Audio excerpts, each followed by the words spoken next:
All right, there we go. Hey, everybody. Thank you so much for joining me wherever you are in the world. Good morning to you if you're in America. Good afternoon if you're in the UK. And good evening if you're in the Africa, like Mel here. My guest is Mel. He's the Mel Man channel, which, if you're watching this here, go subscribe to him. He talks about pop culture, movies, video games, that kind of thing. And I'm really excited to have him on because we're going to talk about an area that he has some expertise in, which is African storytelling. And then we'll also move into movies in general and video games. So Mel, what tell me about yourself. What got you into YouTube and what are the creative things that I know you've mentioned on your channel? You are you want to be a filmmaker. You make comics. Tell me about that stuff. Thanks for having me on, first of all. Love your channel, love your videos. I'll mention a few of my favorites later.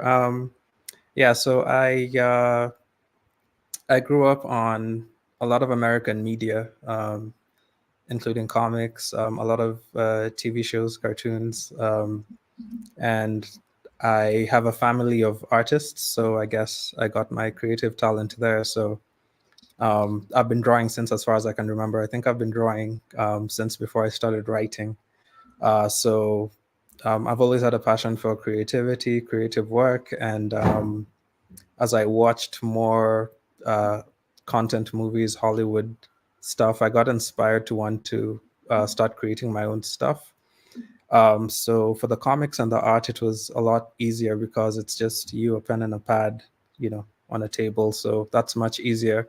The filmmaking is something I started to do much later when I got a bit of disposable income to commit to, creating films and stuff. So that's my background as far as creative work is concerned. For my YouTube channel, I have groups on WhatsApp with a few of my friends where we just talk about media, a lot of nerdy stuff. And I used to get into a lot of arguments with people. And, sometimes you'll post a wall of text and someone will say too long, didn't read.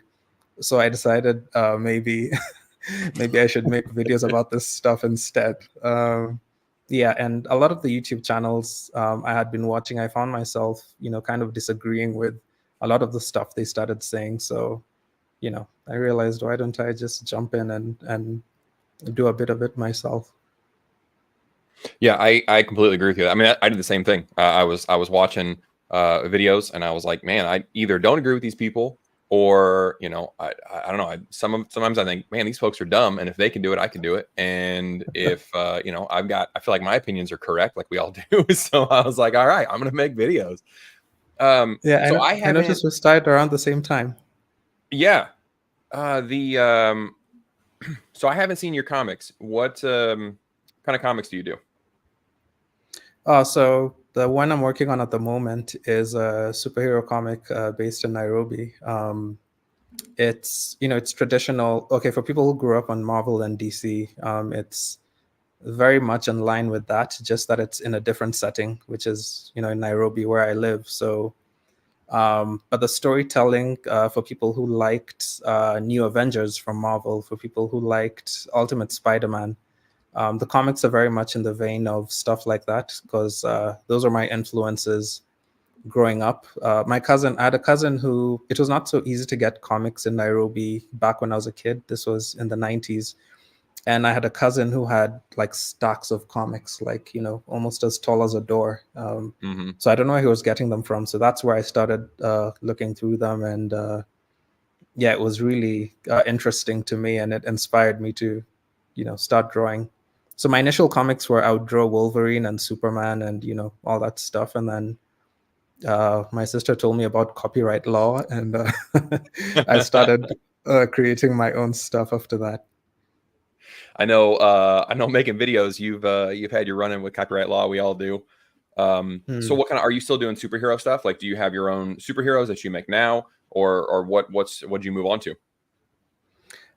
So okay, the core of all the stories I do is it's character focused. I like stories that that have good, strong characters, and characters pit against each other. So that's a common theme in a lot of the stories that I do. So it's characters first, and then it's kind of like the X-Men animated series. The way people said it was a soap opera. couched as an X-Men show. So that's kind of the approach I have. Not so much soap opera, but I like interpersonal relationships and people coming to conflict with each other. So the Yeah. comic I'm hoping to finish this year is a full superhero. Um, it's kind of an ensemble. It has a group of superheroes. Then the one I'm already writing, which I'm going to work on after, is kind of solo. It's a bit Spider-Man or Invincible inspired. So yeah, but I have other stuff I'm doing as well. It's just that the superhero ones are bigger in pop culture. So when trying to enter the Yeah. industry, I think that's a good place to start. Yeah, definitely. Do you have is it on here? Do you have a link to it? No, so that one is still under wraps at the moment. I want to market it once it's done, Sure. because I realized when you put something out, and I mean, when you start talking about something before it's out as an indie, people will click and look for it, and it's not ready. So by the time it's ready, people will have forgotten. So I get that. yeah, Once it's up, I'll be posting links about it everywhere. I mean, I'm excited to see it. So you also said you do filmmaking. God, you do Yes. YouTube videos, you do comics, you do filmmaking. You're a creative dude. What kind of films are you doing? Yeah, so I have a short film series. That one is actually linked on all my videos. I link it on all my videos. So for that one, it's a crime drama set in Nairobi. So interestingly, and this will tie into some of the topics we're supposed to talk about later. We were initially doing films with a friend who is good with graphic. He creates CG graphics, and we were doing that kind of storytelling, and people were not really feeling it. Yeah. People wanted us to do more local stories. So we created a crime series with a friend of mine. It's about a guy who has a family and he's broke and he's trying to do what he can to support them. So he turns to crime. So it's there's a lot of themes in each of them. I try to explore different themes. The first one is hypocrisy. The second one is consequences of actions, and then the third one is trying to right the wrongs and what comes out after that. So yeah, it's crime based and very local to Nairobi. People who have been here would identify with it.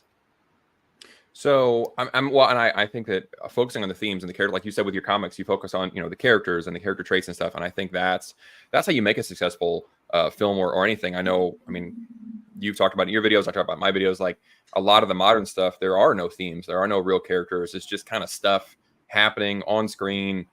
People either just have powers and the plot is just sort of moving along, but there's really nothing to connect with. So yeah, I mean that's what makes anything successful. So you're in Nairobi, so you're in Kenya, right? Yeah, yeah, Kenya, So kind of like the center point of East Africa. for those of you that are not geographically educated, like I am not geographically educated, there's Kenya right there on the east side of Africa. Something I'm excited we're going to talk about a lot today is African storytelling, and I think something that is real lacking, especially in America, I know, is a lot of that geographical knowledge. And pretty much when I think a lot of people in the West think about Africa, I think they either think about tribal Africa or they think about Northern Africa, like they're imagining Egypt or Morocco or something like that. So we're going to talk about some of the storytelling from Eastern and Southern Africa. I'm very, very, very excited about that. So Yeah. for the benefit of the audience, you emailed me because I did a video about the Sweet Baby Inc. thing with video games and the consulting and all that news story. And in it, I mentioned that I'm going to be doing a video about a couple of African projects that Disney collaborated with. One was called Kizazi Moto. It came out last summer. And then one was Yeah. called Iwájú, which came out last month, I think. Mm. And so Mel emailed me and he was like, hey, I know a thing or two about African storytelling because I live in Africa. So I'm kind of an expert on that. So we decided to do the collaboration and we want to talk about it. So jumping into that, yeah, I mean, I think Geisha's right. Like when a lot of people, when a lot of people in the West, we think about like Egypt and stuff, like, oh, that's the Middle East. It's actually Africa, but that's not how we think of it usually. So you've watched you've watched Kizazi Moto and Iwájú now, right? Yeah. So Yeah. we'll start with Kizazi because that was my favorite. I like that of the two. That is for anybody that hasn't watched it. If you've got Disney Plus, it's an or not an anthology. It's like a compilation series. Basically, it's 10.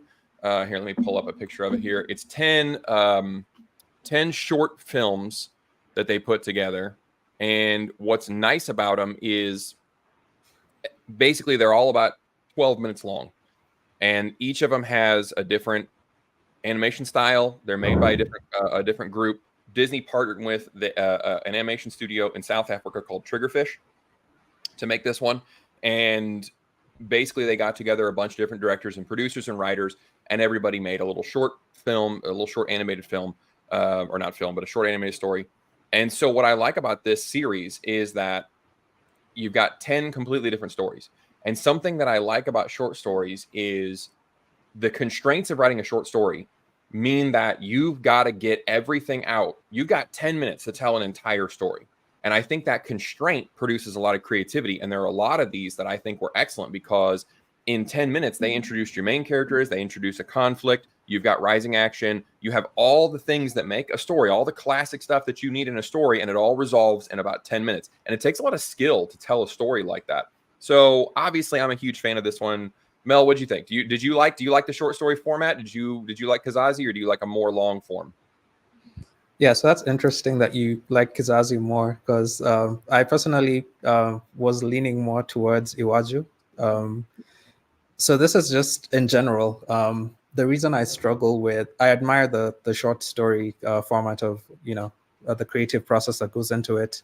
I've done it myself, actually. You know, um, I'll talk a bit more about that. But the reason I struggle with it is because I like getting into the narrative, letting it build, and then it keeps going. So with the short stories, I have to keep getting introduced to a character, get to identify with them, get to, figure out what their story is. And then by the time I start warming up to them, it's over and, we're meeting a new character again. But I think the shorts were really, really well done, just, in terms of the animation quality. I Yeah, struggled a little with the storytelling, just because of the Afrofuturism theme that they have.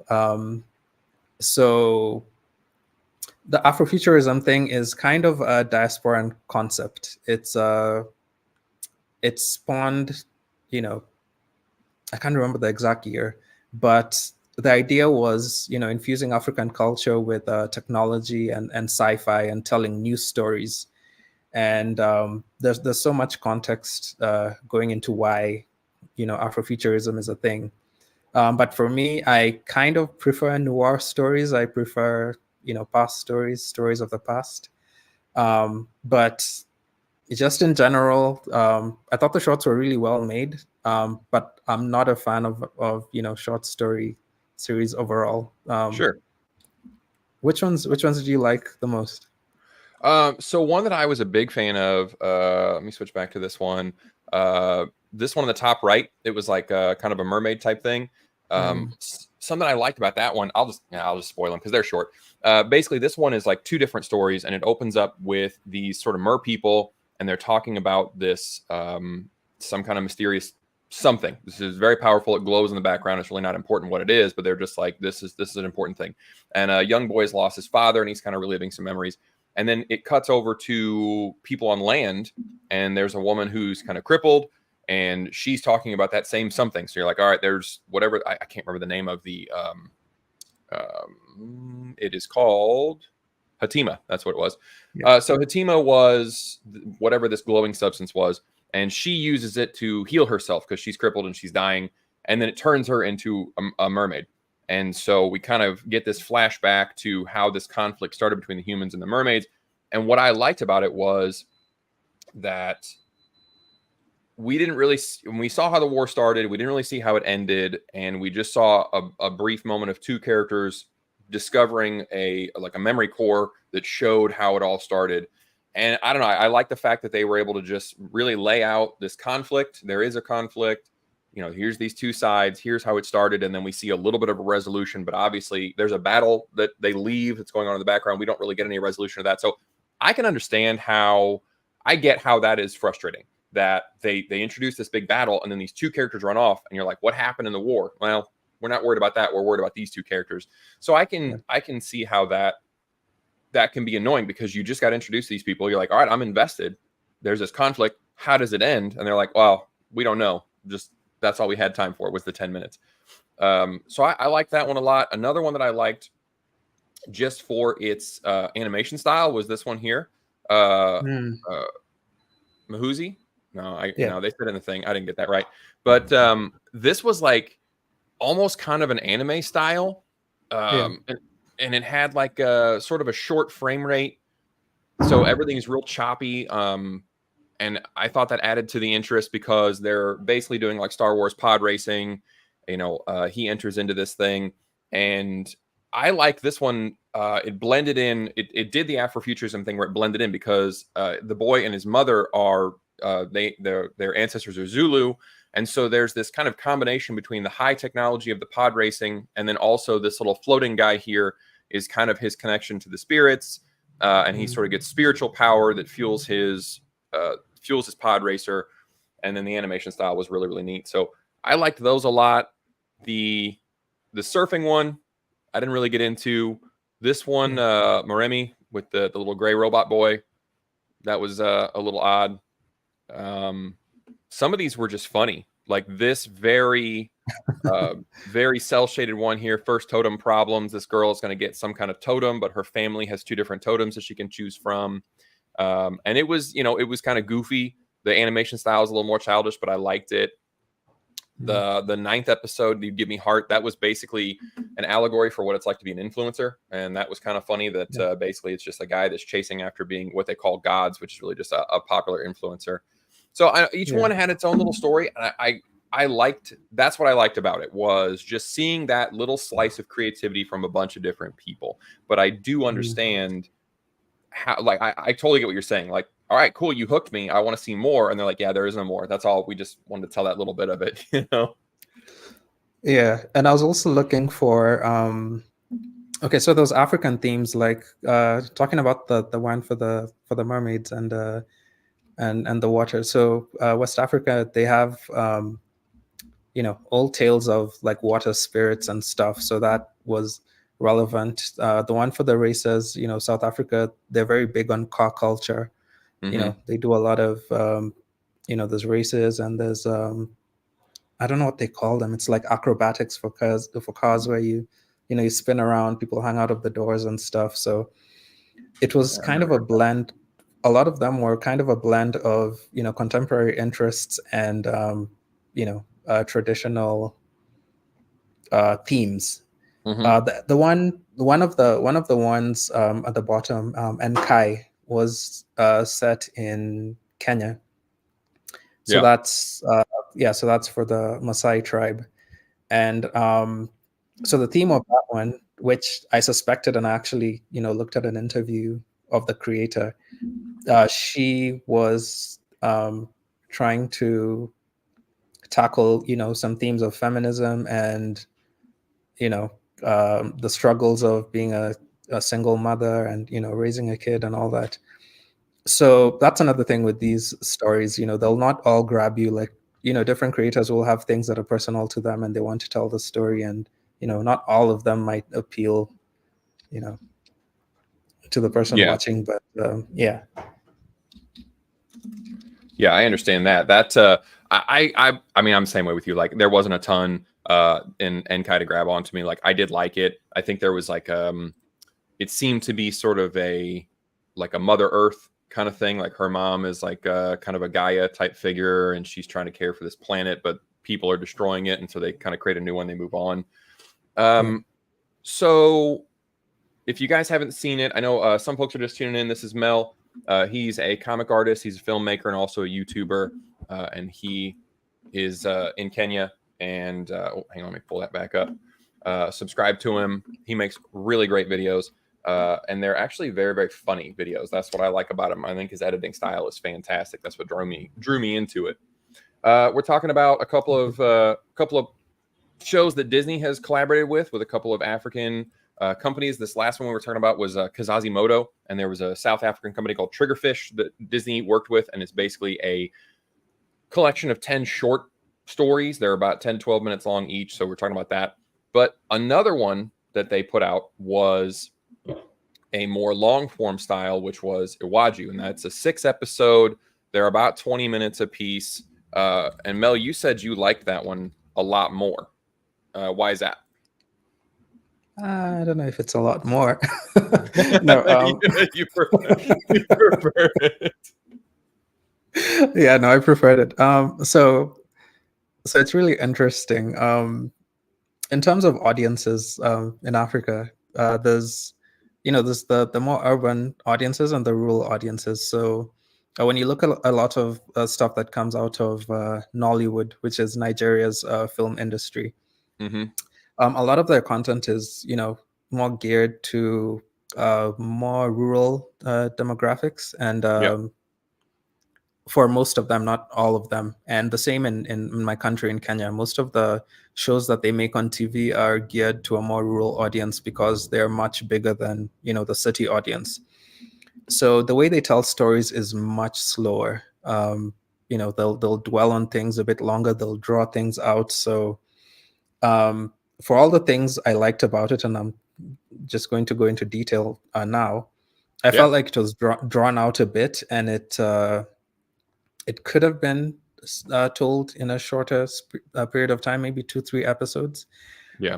But the cool thing I found about it was they did a very contemporary story about Nigeria, and that story actually cuts across to a lot of African countries. So, I've traveled around Africa, and there's things I've seen, like when you arrive at certain airports, you'll find people on the outside there. Some people might be asking for handouts. That's in a couple of countries. That's something that happens. The people who sell stuff in traffic, there they decided to put a spin on it, and they had robot drones, flying up to cars and trying to sell stuff. That's Yeah. something relevant. The villain origin is super super relevant in Africa. That's something a lot of people would identify with, where you'd have people from less privileged neighborhoods, or people from the villages who will come to more affluent places, and they'll work for the people. And most of the time, you'll have a lady, and she might come with her kid, and the kid will see nice things. And there's been instances where a kid will pinch something and then get caught, and then it becomes a whole thing, and the mother is embarrassed that the son has made her look bad. And then so that whole origin story was super super like real. Like, Yeah. that's something anyone watching would see and be like, yeah, I identify with that story. And even the guy who, the father of the girl, the princess, so to speak, um, who, he was a very well-intentioned, hardworking guy, and then as soon as he got rich, he wanted to separate himself from the less privileged people, and he wanted to look at them as, and I'm sure that's something that even in the States, with the people who move into gated communities, and they get more afraid of people who live outside the gated community. So Yeah. I liked all those themes, and I felt like they were very very, that was an African story. I can say that that's a story that's representing a contemporary African situation. The issue with it is it was paced in a way that would appeal to a certain demographic who does not have access to Disney Plus. So it was interesting. It was an interesting decision. Like, who was the audience for it? I don't know what you Yeah. thought about it. So it's funny that you mentioned the pacing because that was my main complaint. And so I'm glad that I'm not the only one because it kind of felt weird because it opened up and you've got the lizard, right? And that was their cute thing that they were marketing on, was this little lizard, and the lizard's a robot. And the dad here he's working for this big tech company, and he's designing this lizard that's supposed to be like a bodyguard or whatever. And so it opens up with a little scene where the a girl looks like she's going to get in trouble with some guys, and the lizard turns into a huge giant robot lizard and beats up the guys, but it's malfunctioning. And so it starts off really interesting. And then, like you said, it really, after that, it slows down hard and it drags for like 3-4 episodes. I would say it's not until the last 2 episodes that things start to come together and actually pick back up. And I had to come back and revisit this one because I watched the first 2 episodes with my younger kids, and they were bored. They didn't stick around, so we kind of turned it off after a couple episodes. And I came back later, and I was like, "All right, I want to do a video about this, so I got to finish this. I have to actually, watch it if I'm gonna talk about it." And it does pick up at the end, but I've said before in videos that's not a compliment to me. That's not good storytelling. If I have to wait an hour and a half until things actually are interesting, that's not good storytelling. So I'm glad you pointed that out because that was my main thing. But the themes, like you said, were spot on. Like they cut across everywhere. The dad especially, that's a great point, that he is well-intentioned, and they do a flashback in the beginning of one of the episodes that he wants to work for this big tech company, and he's like, I want to change the world, I want to help people, all this. And then we cut to the future, and he's this is taking place in the city of Lagos, and they keep talking about the island. He lives on this little secluded island, and that's where the rich people live. And yeah, they make that clear distinction that across the bridge, that's where the rich people are, and that's where he wants to be, and he's kind of forgotten. And he has an interesting interaction where he tries to get help from a police officer who's an old friend of his, and the police officer is like, why you need my help? I thought you were going to change the world. I thought you were going to do great things. And so he kind of brushes him off because he remembers that young idealistic man that got lost in being rich and being well respected and all that kind of stuff. So I agree, that's a great theme. I think that's a universal theme that cuts across everywhere. But yeah, the pacing got me. And I also kind of felt like the issue with a Disney show is that, especially in the West, we have an expectation for Disney, and we have like kind of a cutesy, family friendly expectation of them. And I think when they advertised this show and they advertised this lizard or gecko Oten, I think that people had an expectation that the show was going to involve the gecko a lot more than it did. And so I wouldn't be surprised if a lot of people complained, like, you hooked me with this cute little guy, and all right, he's also a cool robot, and then he doesn't really show back up until 5 episodes in. So it just feels like I completely agree with you. It feels like they didn't know who they wanted to watch the show. Between the pacing, between the characters that they advertised, it just kind of felt all over the place. I agree. And I feel like the gecko was ultimately useless. Like the story, you could tell the story without it. That's merchandising. We know the pogs and the every every Disney character has to have one so they can sell stuff. But so I actually wanted to ask how kids perceive it, because there's a visual language that people get used to when you watch American media. Like you'll have a movie, people are in a house and they say, let's go rob the bank, and they'll stand up, and the next scene they're in a car, and the next scene they're at the bank. But what you'll find in a lot of Nollywood films is they'll say, let's go rob a bank. They'll stand up, they'll walk to the door, they'll open the door, they'll close the door, they'll enter a car, they'll drive, someone will open, they'll show you everything. They'll show you the whole thing. And it's and if you're not used to watching stuff like that, it can be extremely, I usually cannot get through an entire Nollywood film, and I did get very impatient with Iwájú. I was just in there for the interesting themes they were exploring, but I thought the pacing was, they didn't know who they were targeting with that show. I completely agree with you. I think it could have been half. It was 6 episodes. I think it could have been half of that, and we could have told that story in that amount of time just fine. Yeah. And interestingly, with Kizazi Moto, there's a lot of. I felt like there was a bit of noise. Like I respect the fast pace and the the need to tell the story in a certain space of time. But when watching them back to back to back, maybe it shouldn't have been binged, but it got a bit noisy for me. Like there was visual noise, there was a lot of actual noise, but I feel like that's a bit of a product of how these things are made. I Yeah. was part of I was last year I did a comic book for a German there was a German project that was talking about envisioning Africa, envisioning a better Africa or something similar to the theme of Kizazi Moto. It's supposed to be positive, it's supposed to be optimistic, people should look forward to something. So for them, they lean towards Afrofuturism because it's like the big thing that a lot of when Western countries are sponsoring creating content here, that tends to be something they really like to lean towards, because I think Black Panther was, very big, and they felt like this Yeah. is. But in the end, I feel like, and respect to all the creators, I think they did a really good job, within the bounds of the short film project. But I feel like that ends up locking people in a box and making them tell stories that, ideally they might have other more grounded stories to tell. So for Yeah. my comic, the comic I did for that project, I did a story about basically rounding up all the corrupt, like, African politicians, and doing away with them, establishing new governments, different countries supporting each other.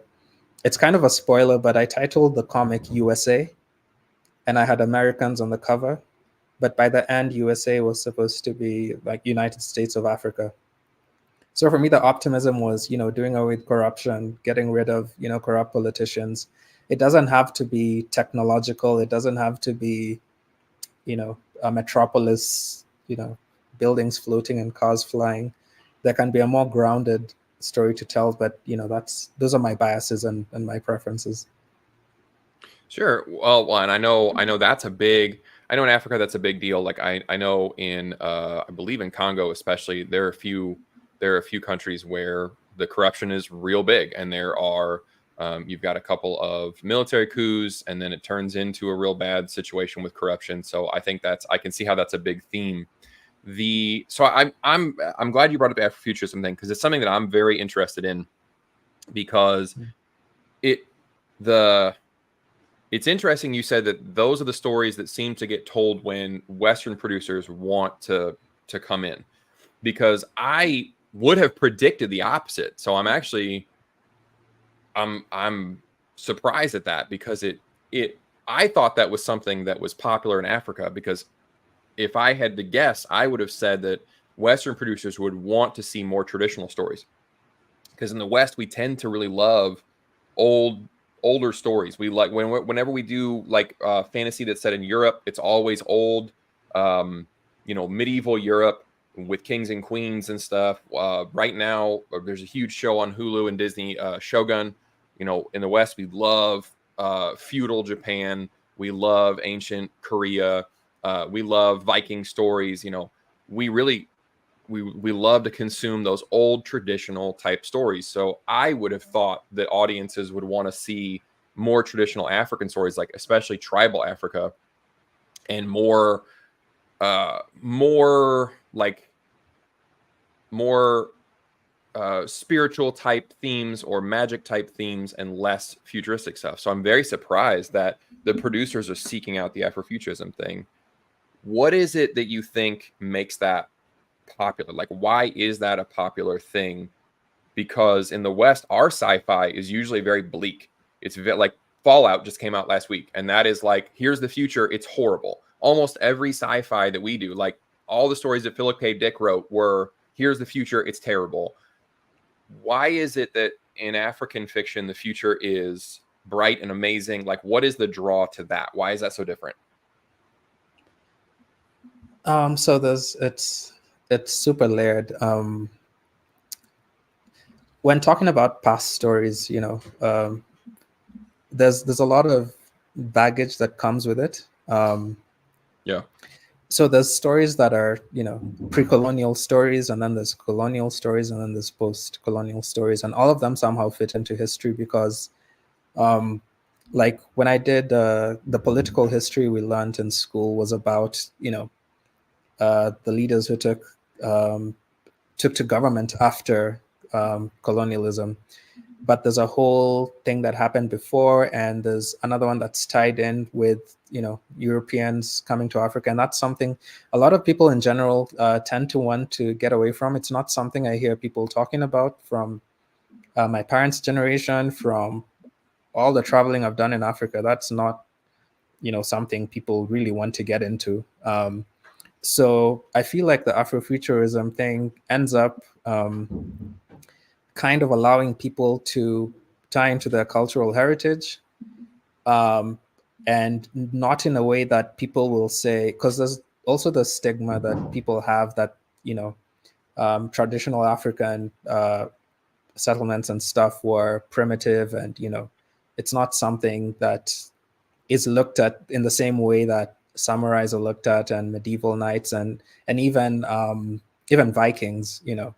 Like it's kind of all the same kind of time period where things were horrible. There was a lot of war. There was a lot of chaos. But when it's told in the context of Africa, it's kind of, in general, a lot of people, even Africans, kind of feel like there's a negative connotation to it, and they feel like depicting that side of Africa is like saying this is what Africa is now. Yeah. And while there is some places in Africa that are like that, so the whole Africa is not a country thing kind of goes both ways, because uh, there's Africans like in Nairobi. Nairobi is very tech advanced. Let me brag a little. There's this thing called the Oh, heck the yeah. Silicon Savannah. If you Google the Silicon Savannah, it's uh, basically Nairobi. There's a very big tech scene going on here, and there's so many people from Silicon Valley who come to Nairobi to just see the tech scene. Zuckerberg has been here. Bill Gates and his people have been here a lot. So the tech space here is thriving a lot, and we've had like mobile money services since 2006. We've had services like Grubhub and Uber Eats for like 14 years. There's a very thriving tech scene here, and Nairobians or Kenyans you talk to will want that to be the vision. I mean, will want that to be the Africa that the rest of the world sees. However, there's other parts of Africa that are not that. So everyone kind of wants the view to be more advanced and more developed than is representative of every single place. It's different. It's like Yeah. rural America, urban America. New York is very different from Kansas.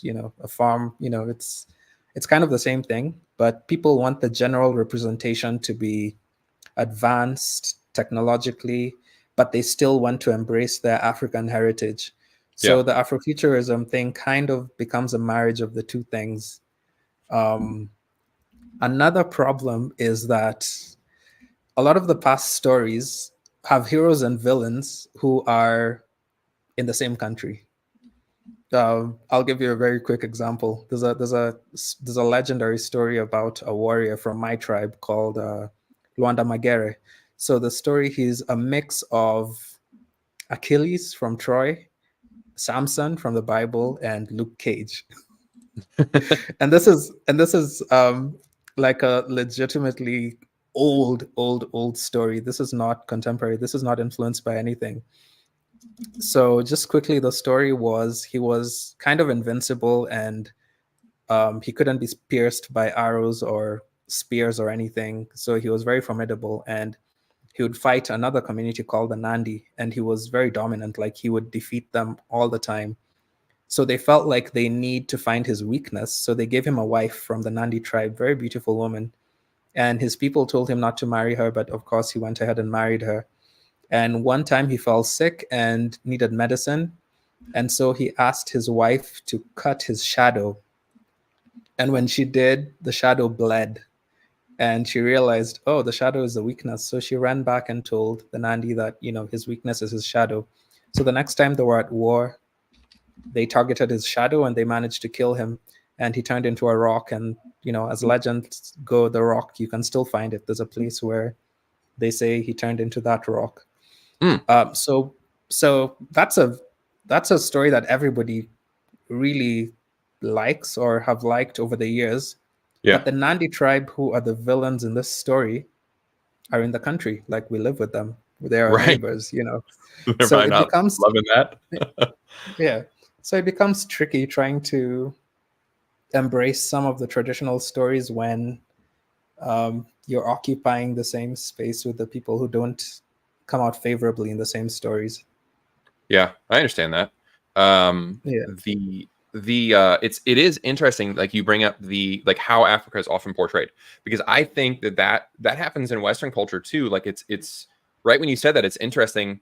I was thinking like when we talk about American Indians, when we portray them, oftentimes it's we put them in like the noble savage box, like, oh yes, they were not advanced, but they were one with nature, and we kind of put them on this pedestal of like we brought, we the European settlers brought all this culture to them, and we helped them and all that. But before that, they were one with nature. It's beautiful, right? We want to get back to that, get back to our roots.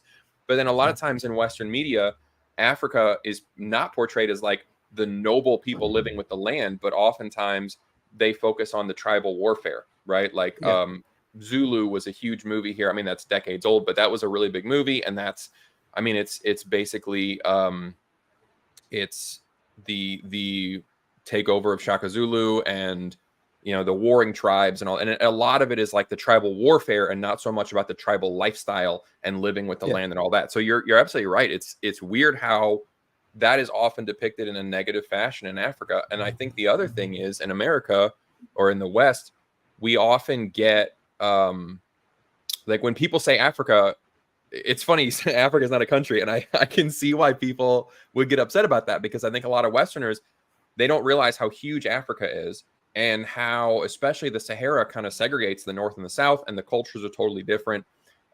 It's always funny. Every once in a while, it kind of gets run in the news here where we'll have an actress. I think I can't think of her name. Well, every once in a while, there'll be a famous actor or actress, and they're South African, and people are like, it's always a joke, like they can't be South African, they're white, and it's like, yeah, there's lots of white people live in South Africa. So I think a lot of people Charlize just Theron. that's who it is. Yeah, I think a lot of people just they have this mindset of what Africa looks like, and so I just googled Nairobi, and I think a lot of people are probably picturing, they're picturing the desert, they're picturing the Sahara, or they're picturing, they're picturing the plains or whatever. But Nairobi's huge. I mean, Yeah, if I pulled up one of these, you'd be like, "Is that New York?" No, that's in Africa. So I can yeah, understand why. I can understand why people would be keen to tell stories that are not so tribal, because that plays in too much to the negative stereotypes that already exist in the West. So I do understand that. Um, there yeah, is also there's also an interesting dynamic in the West here. We have a lot of in America, we have a lot of Black people that feel that America is not like their cultural ancestry, and so they want the stories of ancient Africa because they feel like we were brought here against our will. We don't know our own history because of slavery, and so they kind of romanticize old Africa because they're like, that's our roots. And you see people here that mm, are wearing the African geometrical patterns, the bright colors, all that kind of stuff. They're very attracted to that because they want that to be their history. And I think that's an interesting aspect to it as well, which is why I thought that those stories would play well in the West. yeah. So go ahead. I'm sorry. Yeah, I was gonna say it's been very embraced by the diaspora, because that's uh, through all the research I've been doing, over a long period of time, that whole concept came from the diaspora. So it was kind of like, reclaiming their past heritage, but infusing it with their current circumstances, because people are caught in a weird place. And to be honest, some of the shorts that I didn't like with the Kizazi Moto were, they felt a bit too contemporary, and they felt a bit too similar to Western content. But Yeah. the truth is, a lot of societies in Africa, in Nairobi, in Uganda, even in South Africa, are quite similar to American societies. The way people talk, the music people listen to, the way people dress. But my personal bias towards going towards the past and looking at things of the past kind of makes me not like that so much, but it's Hmm. very valid, and respect to the people who want to tell those stories. But I kind of have a my own personal, I wish we could do something different. Like, I wish I could watch the shorts and see something that is not comparable to Tron or Black Panther or anything. Yeah. Yeah, and I think another thing about Black Panther, which is interesting. So you have Mbaku, the leader of the the gorilla tribe, the mountain people. So he's West African. He's portrayed as West African in the movie, and then T'Challa himself has speaks South African languages, but the Hmm. location of Wakanda is like around where Uganda is.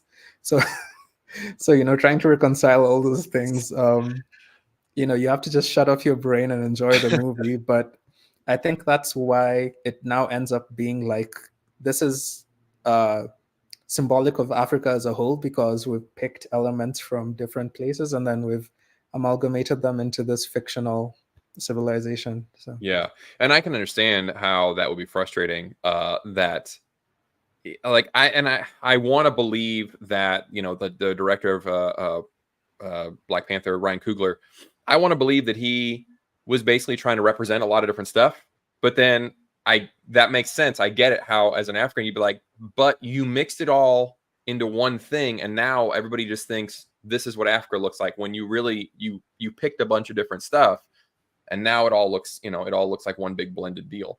And I also, it's interesting. I can see how a lot of the storytelling, like you were talking about, there are different genres. Like there's the pre-colonial, colonial, post-colonial. One of those, Kizazi ones. This one here. There's a boy who wants to be like a social media influencer, and he is spray painting. He's spray painting an old monument in Zimbabwe, I think it was, yeah, uh, and it's all dead, like they're ruins. And then he somehow gets transported into another alternate dimension and they specifically call out, this is what Zimbabwe would have looked like without the colonizer. I think that's what they said, like without the colonizers, this is, and yeah, so it's like very futuristic. And yeah, so I can understand where a lot of that comes from, because a lot of Africa, especially North Africa, was taken over, by various countries. There was a lot of war going on for, which European nation was going to claim which parts of Africa. And I can see how a lot of Africans are like, we claimed it. It was ours. What are you talking about? And yeah, so I can yeah, see that kind of longing for like, what would things look like if for 200 years, different countries weren't trying to fight over who was going to take us over. So I can see where that comes from. yeah. The And that's why people try to move away from the past, because it's just so messy. They're like, let's focus on now. How do we fix now so that we have a different future, and leave the past. And there's also people who don't like the Africa has a lot of traditional family structures, where the man will be the provider, the head.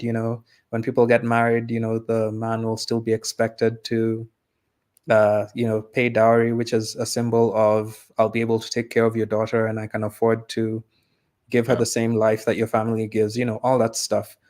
But there's people who do not like that structure because there's a lot of Western ideals which have, or ideologies that have come into Africa.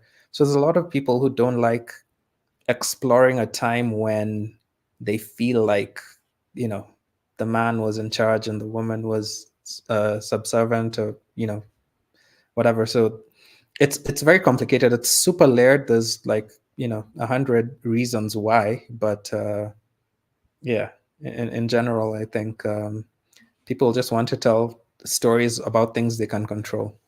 sure. No, I Yeah. fully understand that. Somebody had a good comment here.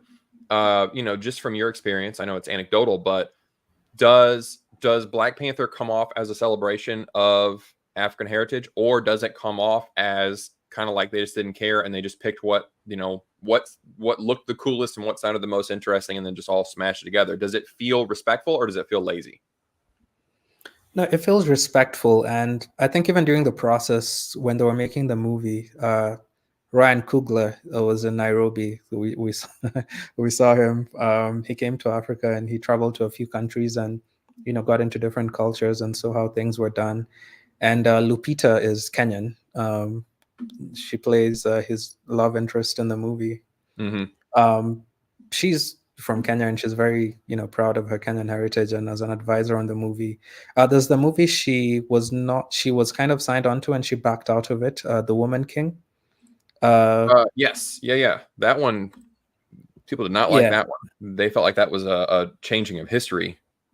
yeah, and those are some of the reasons why she backed out of it. So seeing her embracing Black Panther and everything, you can tell the spirit of celebrating African culture and all that was in there. So I think I'm more inclined to trusting that they were trying to celebrate, you know, and it's difficult, it's very difficult to represent a whole continent with one movie Yeah. set in one place. So I think they did the best they could. Well, and like you said, the other struggle is that they have to represent those things, but then they have to present it to another audience that doesn't understand those layers. They don't, like in America, we don't understand the whole history of Africa and why certain attitudes toward traditionalism or futurism are the way that they are. And we also, like, I never could have picked out that T'Challa is a representation of South Africa and M'Baku is a representation of West. Like, to my eyes, I didn't see that difference. So they had to try to show that respect, but also present it in a way that was understandable. And they had to know that a lot of the audiences that was going to watch it couldn't pick out those things. So that's a tough balance. And I feel for Coogler in that respect. Yeah, it's not an easy thing to do. And posthumously, props to Chadwick Boseman as well. They'd wanted him to do a different accent, and he insisted. He said, which made a lot of sense. He said if he's representing a character from a country that had no European or outside influence, why would he have an accent, from out there? And these are things which, if he did it differently, if he had an American accent in the movie, that would have been like a plot hole, and people would be making jokes about it. So yeah, that would have sounded very strange. Yeah, for sure. So we were talking about we were emailing. You were telling me that there's like a growing production scene going on in Africa. I know that when Disney was working with the guys that made Iwájú, that's a 3-man team. What's the name of their Kugali Media? I don't know if that's a play on Ugali the food or if that's just the name, but that's so Disney hooked up with these guys to make Iwájú, and then like I said, they hooked up with Triggerfish to make Kizazi, and actually my kids have watched this one, Super Team 4. That's on Netflix. They've made a lot of stuff, Triggerfish, that I did not know about. We watched SEAL Team as well. But you were saying that there are a lot of growing streaming services in Africa that are like Netflix and stuff. What are some of the, like, you also mentioned Nigerian Hollywood. What's that like? I'm sorry, one more. Oh, here it is. I was looking up stuff about Kizazi Moto, and the very first episode, Herder Boy, there was an interview that I found with the guy who directed and produced that one. That is Raymond. Oh, I should have highlighted this stuff. But he was talking about basically the growing animation scene in Uganda, where he's from. And so a lot of this stuff is that, like, animation, filmmaking, comics, a lot of this is a big growing industry. So what does that look like? And what are those streaming services that you were talking about? Like, what does all that look like as it's growing from the ground up? That's got to be interesting to see, like, to see something growing like that.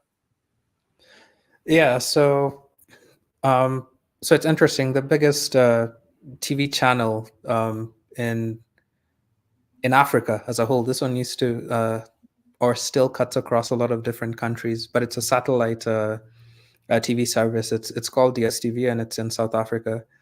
So the studio is the biggest. It does a lot of Western media, but it was kind of like the pinnacle for a lot of people to get their content on. So there's a lot of local channels, but a lot of them are kind of dying at the moment because people have Hmm. started watching a lot of Netflix, a lot of, all these other Western media services. So around the time Netflix came in and people were starting to embrace it a lot, we started getting other things like what's it called? I had the name just now. It's forgotten the name. But there's another. I just did the same thing. You're on the spot, you're live, you're like, I gotta remember it. And that makes it What worse. is it? Yeah. The more you try, the farther it moves away. Um, yeah. Okay, so there's other services. If someone from Nairobi is looking, he might drop the name in the comments. Yeah, but so people are starting to kind of move away from their local productions, and they're trying to aim a bit higher. They want their content seen, beyond Africa. Sure. So yeah, so in my country, and I don't want to get in trouble. I try not to step on anyone's toes. I understand. Um, yeah, but there's the kind of shows that they make, and I've talked to people who are in production over here. I know a few of them. They complain that everyone wants to make the same show. Hmm. So they want to make this like a raunchy comedy that everyone is making, and almost every show that is popping up is a raunchy comedy, which if this came out like maybe 10, 15 years ago, I was gonna people say would that be, was big in America 20 years ago. They would have been, I mean, right in there. yeah. But now the interesting thing is like 10 to 15 years ago, people would have said, you guys are trying to be American, stick to what you know. Yeah. So yeah, and that's why I think even West African music is as big as it is, because they're very local and traditional, and they keep to what they know. And the people who rap in English and do music in English, they're kind of seen as sellouts. So the kind of movies that they're making and the shows that they're making that are leaning closer towards Western raunchy comedies, it's a problem, but a lot of them are getting taken up by the streaming services. And a lot of filmmakers who are leaning on things which are kind of popular in the States are the ones who get to go to film festivals. I know there's a whole conspiracy conversation about that. Like there was a director, she's quite big. She did a story about a lesbian couple, Hmm. and she went to the Cannes Film Festival, and those photos of her in New York with Spike Lee and all these people. So there's a perception that in order for you to get that big or to be seen on some of these platforms, you have to lean towards kind of liberal Western ideas, Yeah. and then that gets you picked up a lot faster. But if you want to tell more local stories, they kind of don't have a place on a lot of these big streaming services. And yeah, Netflix for sure would not pick up some of those shows and movies. No, well, and like you said, especially if it deals with any kind of traditional gender stereotypes, like traditional African, the man is the head of the household kind of thing. Like, yeah, that's not going to play on Netflix. There's no chance they're going to pick that up. Yeah, Um, I mean, I understand that that is a difficult, because on the one hand, you don't want to be called a sellout, but then on the other hand, I mean, we're all anybody that's trying to create things, trying to make a living off of it. So it's like on the one hand, yeah, I don't want to feel shallow, but I also do want to sell my product. So yeah, I get that. I get that's a tough balance. Um, how yeah. is? I'm sorry. Go ahead. Oh, I was gonna say, so for all my creative work, I'm not going to talk about my day job, but I've had a string of day jobs. Like I've been employed for the last over 10 years, and that's the only way I can support all my hobbies. That's the only way I can do comics and make short films, because I Sure. finance them and I put them out. And if someone doesn't buy them, I'll just have wasted a lot of time and money. So I Yeah. have to supplement it with a day job. So for people who go all in creative, it's a very big risk. Yeah. Yeah. Yeah, And so you kind of have to play along to get along. Um, yeah, So maybe you have to tell those stories. So, you were talking in the email, you were talking about um, how those big streamers are affecting local storytelling. So, I mean, is it that Netflix and Amazon and Disney and all that, are they affecting local stories, or is like which way do you see the storytelling going? Like, are you influencing them, or are they influencing you, or is it staying very separate? Like, is there a clear delineation of these are very African stories and then these are more Western stories, and they're like totally different genres? I don't know if it's a chicken and an egg thing. So, okay, let me go back a very long, a Yeah, number of the a history. number of years. Yeah, so it's interesting. I don't know why Nairobi or Kenya is the way it is, because in terms of staying, in lockstep with the Western media, Kenya has been there since I was a kid. I watched X-Men as a kid. Everything that was being watched in the States was on our TVs at the time. We watched Good Times, Fresh Prince, Martin, Captain Planet. Everything that was big in the West was showing on Kenyan TV. Hmm. But across the border in certain countries, I don't want anyone to attack me on Twitter. I'm not going to mention the countries. But things came to them much later. There are people who would have to come to Nairobi to get anime. This is back when we were doing burning stuff on DVDs, and people would swap. We used to have a thing called Anime Anonymous. So we would meet up, everyone would bring their anime, and people would swap. People would transfer it into each other's laptops and stuff, and that went on for a couple of years. So there's a lot of people who would come to Nairobi just to get involved in that from other countries.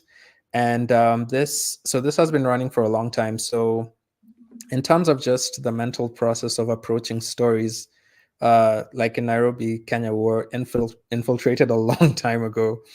Our influences have been very strongly Western for a long time. Yeah. So yeah, so when it comes to now trying to tell stories like I don't know if you've seen the show called Sense8. It's on Netflix. It's No, I have not. so it's about 8 people who are kind of psychically linked, and they can. It's a very interesting concept. They can like kind of hop into each other's bodies, and like everyone has their own speciality. So let's say I'm Hmm. a good driver and you're a good like martial artist, and you're in a situation where you need to get away, and then I can just hop there, and I'll be next to you, I'll be talking to you, but I'll be kind of puppeting your body and driving. So suddenly you're driving like an expert, or I get into a fight and I can't handle myself. Then you show up and you like puppet me and take everybody out. So it was for 8 people with those unique gifts, each of them, Yeah. and they could psychically help each other. And one of them was Kenyan. One of the characters is Kenyan. One of the storylines takes place in Nairobi, and it's Lana Wachowski from The Matrix, who comes to Nairobi a lot, is a big fan of the country. So people like Lana and a lot of other people have come in, connected with the local film industry. When they're soliciting for content that will go on platforms, they kind of get influenced into what kind of content would sell on the platform, and what kind of stories to tell. Yeah. So it's a bit of internalized influence, and it's a bit of just playing the game because this is what the streaming platform wants. Like they'll come into Kenya, yes, and they'll want to tell Kenyan stories, but they'll want Kenyan stories to kind of align with the kind of stories that they want to tell. Yeah. Yeah, so it's direct influence and it's subliminal influence, I guess. Sure. Well, and back to what we were talking about earlier with like Iwájú, do you notice a big shift in the structure of how the stories are told? Like you were saying that the more rural audiences, they like a very slow start, and then things take a very long time. They drag it out really, really far. I know I was just a few months ago, I started watching anime. It's not really something I've watched a lot of, and I want to try to get into that a little bit and see like what is it, why is this so popular? It's getting hugely popular in the West. Like every year, it's growing exponentially.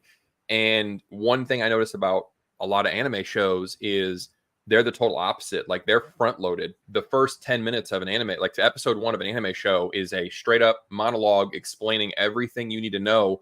They dump it all on you, and then the show can begin. And then in America, we're sort of a little bit of a blend of those two. We like to, good storytelling here is like you got to hook your audience, and then naturally kind of explain things in sort of a medium pace between those two. So are you seeing not only a difference in the stories that get told, but are you seeing a difference in the story structure and like the actual elements of how the stories get told?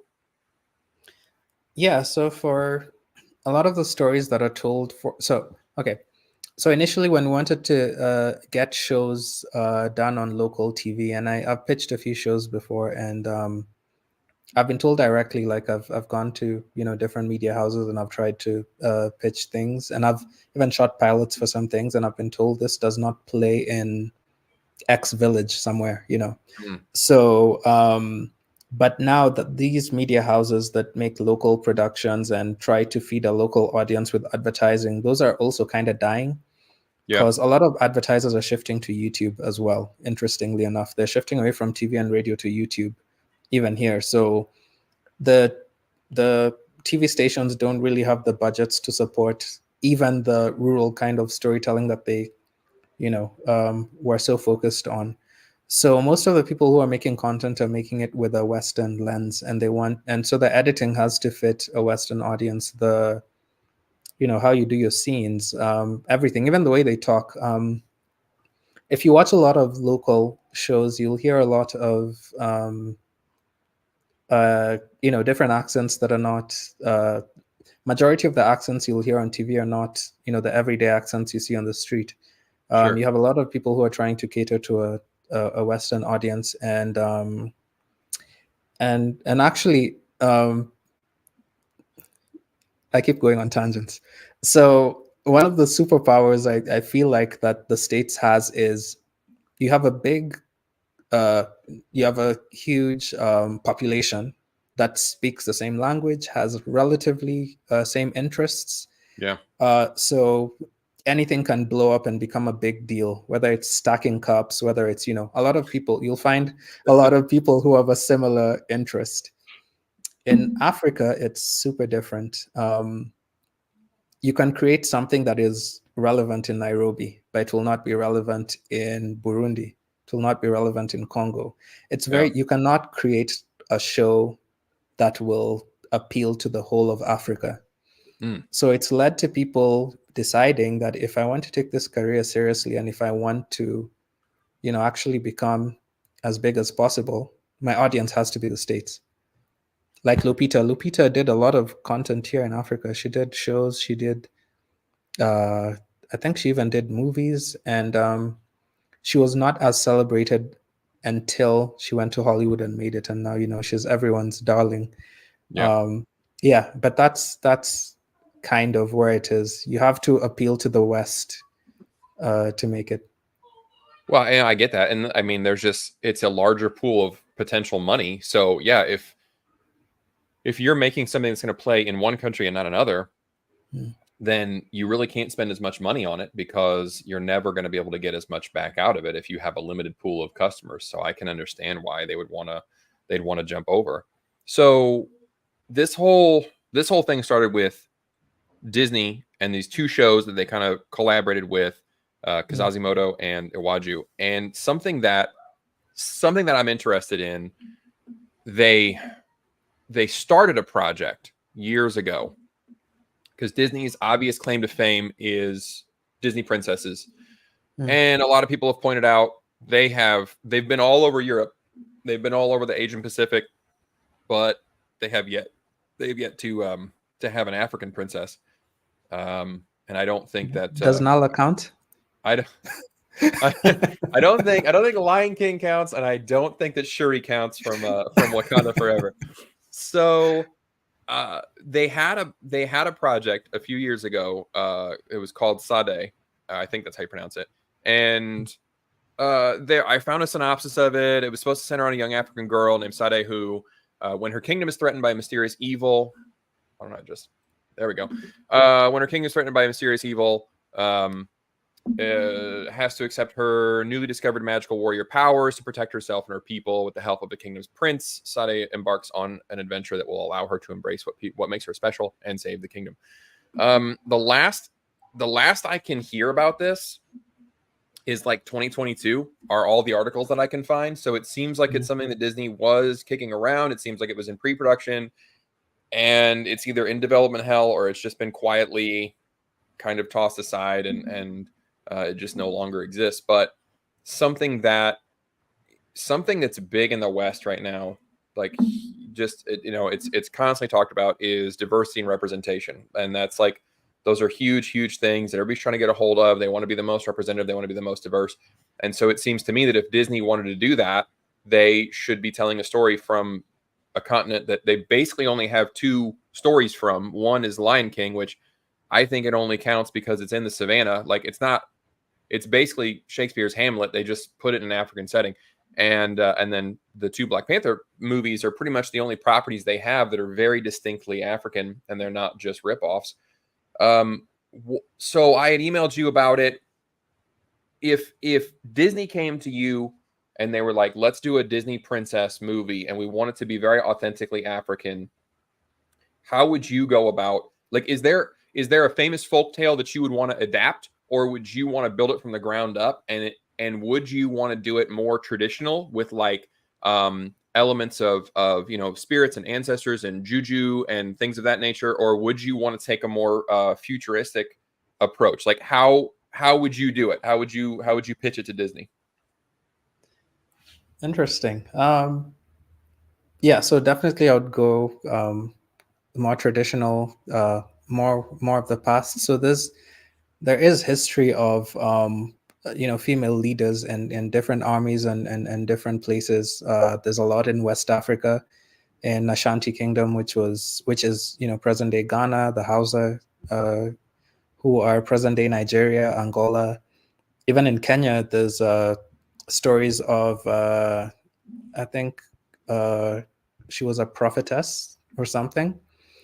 But the only issue I have with those stories is they're very close to, the coming of the British, the Portuguese, and everything. So the rise to prominence for these characters was, like prophecies and stuff, and then inspiring the people to fight back against, So there's elements from there that can be taken for sure, because these historical women were respected, and they were smart, and they were cunning, and they used a lot of wisdom and knowledge to overcome, whatever obstacles, they came across, which is kind of similar to the Mulan story, where she was not strong and muscular or whatever. She couldn't fight like the rest of the men, so she used her cunning. So I would go traditional. I would go Disney likes animals, so give her a pet lioness. Yeah.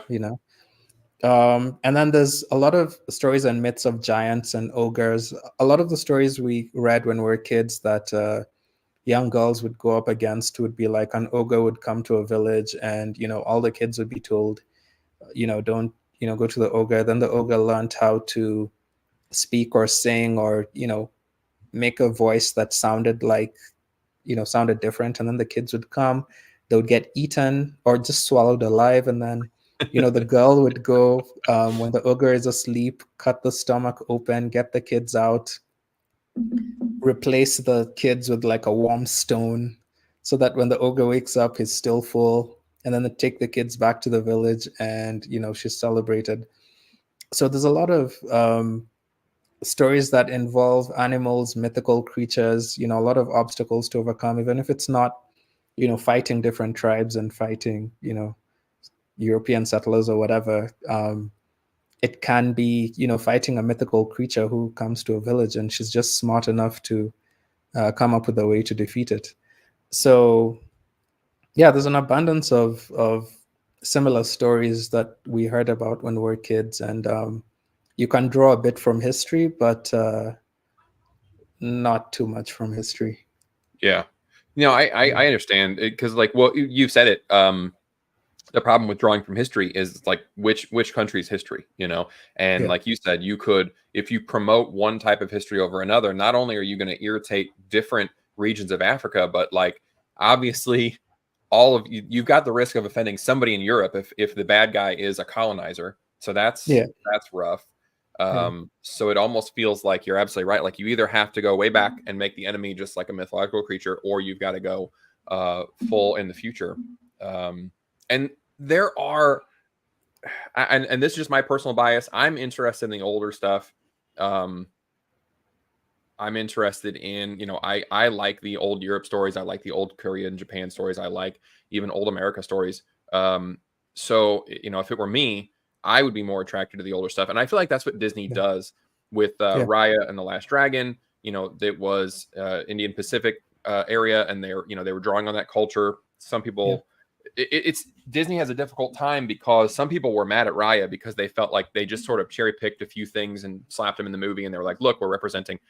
But the I think that since Disney involves, like you said, a lot of animals and a lot of the folklore and like fairy tales that I have found from Africa, like it's a lot of it is it's people and animals um, working together. Like there was one that I found that I thought was funny. Like I think it's funny that older fairy tales are violent. And that is mm, what Disney has always done is they've always taken this stuff and they strip out all the really terrible parts. Like I found a story about a turtle and a magic drum, and apparently the king had a magic drum, and when he hits it, a bunch of food is produced, and the turtle through a series of circumstances, he gets a hold of the magic drum, and he throws feasts and he gets rich and everybody loves him. But there is there's this element of juju, which is I don't understand fully how that works, but then that's what I think what they could explore, and that is like what is this what is juju, how does it work in this particular story? There's like a set of rules that if you do the wrong thing, like in this case, if you step over a branch in your path, then the drum doesn't work anymore. And in this particular story, when the juju is broken on the drum and you try to use it, these guys called Egbo men jump out and they have whips and they beat the hell out of you. And that's so like the story ends with the turtle getting beaten. And then he mm, realizes what's happened. So he throws a giant feast and everybody's excited because, like, oh, yeah, when the turtle throws a feast, there's tons of food. And then he hides under a table and beats the broken drum, and all of his party guests get beaten. And yeah, that's the end of the story. And like it's supposed to be a lesson about gratitude and everything, but that's the story is that he's like, if I got beat, you're all getting beaten as well. Or like you said, like, the story ends with this giant getting cut open. It's like it feels like an old Greek myth of the, feeding the Titans of stones and stuff. yeah, So I think that is, that's Disney's specialty is taking these stories and stripping out the murder mm, and making it happy, and all the people get along, and yeah, there's a villain, but it's not quite so violent. And I feel like from what I have seen, a lot of the old African fables and folklore and stuff, a lot of it is it's animals and people working together. So it feels like it would lend itself really, really well to Disney's style of storytelling. And I'm a little surprised that they're not doing that more. I'm actually surprised that a lot of people aren't doing that more. But like you said, yeah, there's a lot of layers to it, so it does make sense. yeah. It's funny you mentioned the violence because that's something I was thinking about. So a lot of the folk tales are supposed to like teach people lessons, teach Yeah. kids lessons, teach. And those lessons are taught in some of the most brutal ways. Like there's always murder, there's always crazy things happen, and at the end you're told, well, the hair was hanging because he got killed, so don't do that. You're like, what? So I think a lot of people in America have heard of the character Anansi, which I know is big across multiple parts of Africa. And just the size of Africa. It's, he's a different guy depending on where you go. But to me, I feel like that would be an easy one for Western companies to pick up on, because I think it's a name that a lot of people have sort of heard. So it would be an easy way to sort of get into African storytelling and start getting those stories out there. But something you mentioned earlier was you had mentioned the with streaming, how we're losing a little bit of the sort of the communal experience that people used to have around TV. Like you said, local TV is kind of dying. People are going more YouTube. People are going more streaming. And I know you want to talk about that a little bit with like the community experience that TV and movies used to be. And I know right now, two big shows that are getting positive reviews right now, which is kind of rare. So many shows are terrible, so it's kind of nice when there's really good ones. But two big ones that I've noticed people are talking about is Shogun, and then also Fallout. And what are your thoughts on the streaming format? Because Shogun was weekly, so it was one episode a week. Everybody could talk about it. We all experienced it together. But Fallout was, here it is. It's all there. Watch it all right now. 8 hours. Go ahead. Do you prefer the weekly release? Do you like the all-in-one binge? I know you're talking about that's what it was. You were talking about Kizazi Moto and how, like, you binged it all and it kind of sucked because it was just back to back. It was quick and it was too much noise. And so it seems like you prefer the sort of weekly model, which lends itself to more of that community experience of, we all watch the episode. Now we have the next week to talk about it. Is that true? Do you prefer that? Yeah, I liked, so growing up, I really liked the structure of a week and how it was informed by TV, and how what was in TV kind of informed, everyone's sensibilities and the stuff we would talk about. Like, I remember we would wait for X-Men, watch it, and then come talk about it in school. Yeah. On Fridays, we used to have, so Fridays was kind of like our blockbuster night. Like, we used to get the good shows on Friday. We used to get the Dean Cain Superman, Lois and Clark, I think. I think that was, it was Lois and Clark. Yeah, so we had that. We had the Robin Hood show. We had Renegade. We had Kung Fu: The Legend Continues. So it was, there was a good structure to it. Those kind of water cooler conversations that people have when something big happened. There was something, to talk about. There was just a nice communal way to it, and you knew you had to watch the show at a certain time, so you kind of prioritized it. At the moment, I'm very busy. Like, I do a million things. Dude, you got a lot going on. You so much happening. Yeah, it's kind of ridiculous. So so the show I'm watching now, that I watch as soon as it comes out, is X-Men 97. They haven't ruined it yet, and I'm enjoying it. So, and I don't want spoilers, so I have to watch it as soon as it comes out. But even that, it doesn't come out like at a specific time. It just comes out on a day. So you have to make sure in the course of that day you watch it before someone spoils it for you. Yeah. So, that's not fun. And, a few people are like, I'll skip it and I'll binge it at the end. So then we can't talk about it. So then we have to create a spoiler group so that we can talk about things. But now, Greg hasn't watched it, so he can't contribute to the spoiler conversation. Then by the time you watch it and you come and you start posting all your thoughts, it's past. We're over it. We're not talking about it anymore. So So I feel like I have a lot of conspiracy theories on how people are being pushed very much into being individuals and being yourself, and retreating from community. And I feel like the structure of things like programming contribute to that. When you get used to a model where everybody does the same thing at the same time, like look at the Super Bowl, look at the World Cup. Everyone in the world at the same time, where everyone is in the world at that specific moment. Everyone is seeing this thing and everyone is celebrating this thing at the same time. And I don't know anyone in Argentina, but I know we're watching the same thing and we're celebrating the same goal, and we're that kind of thing. So I feel like with a lot of the divisiveness going on everywhere. It's nice to have things that people can come together and bond over in different places. So I think that's something we've lost a lot with streaming. And I didn't think streaming was a very feasible model to begin with.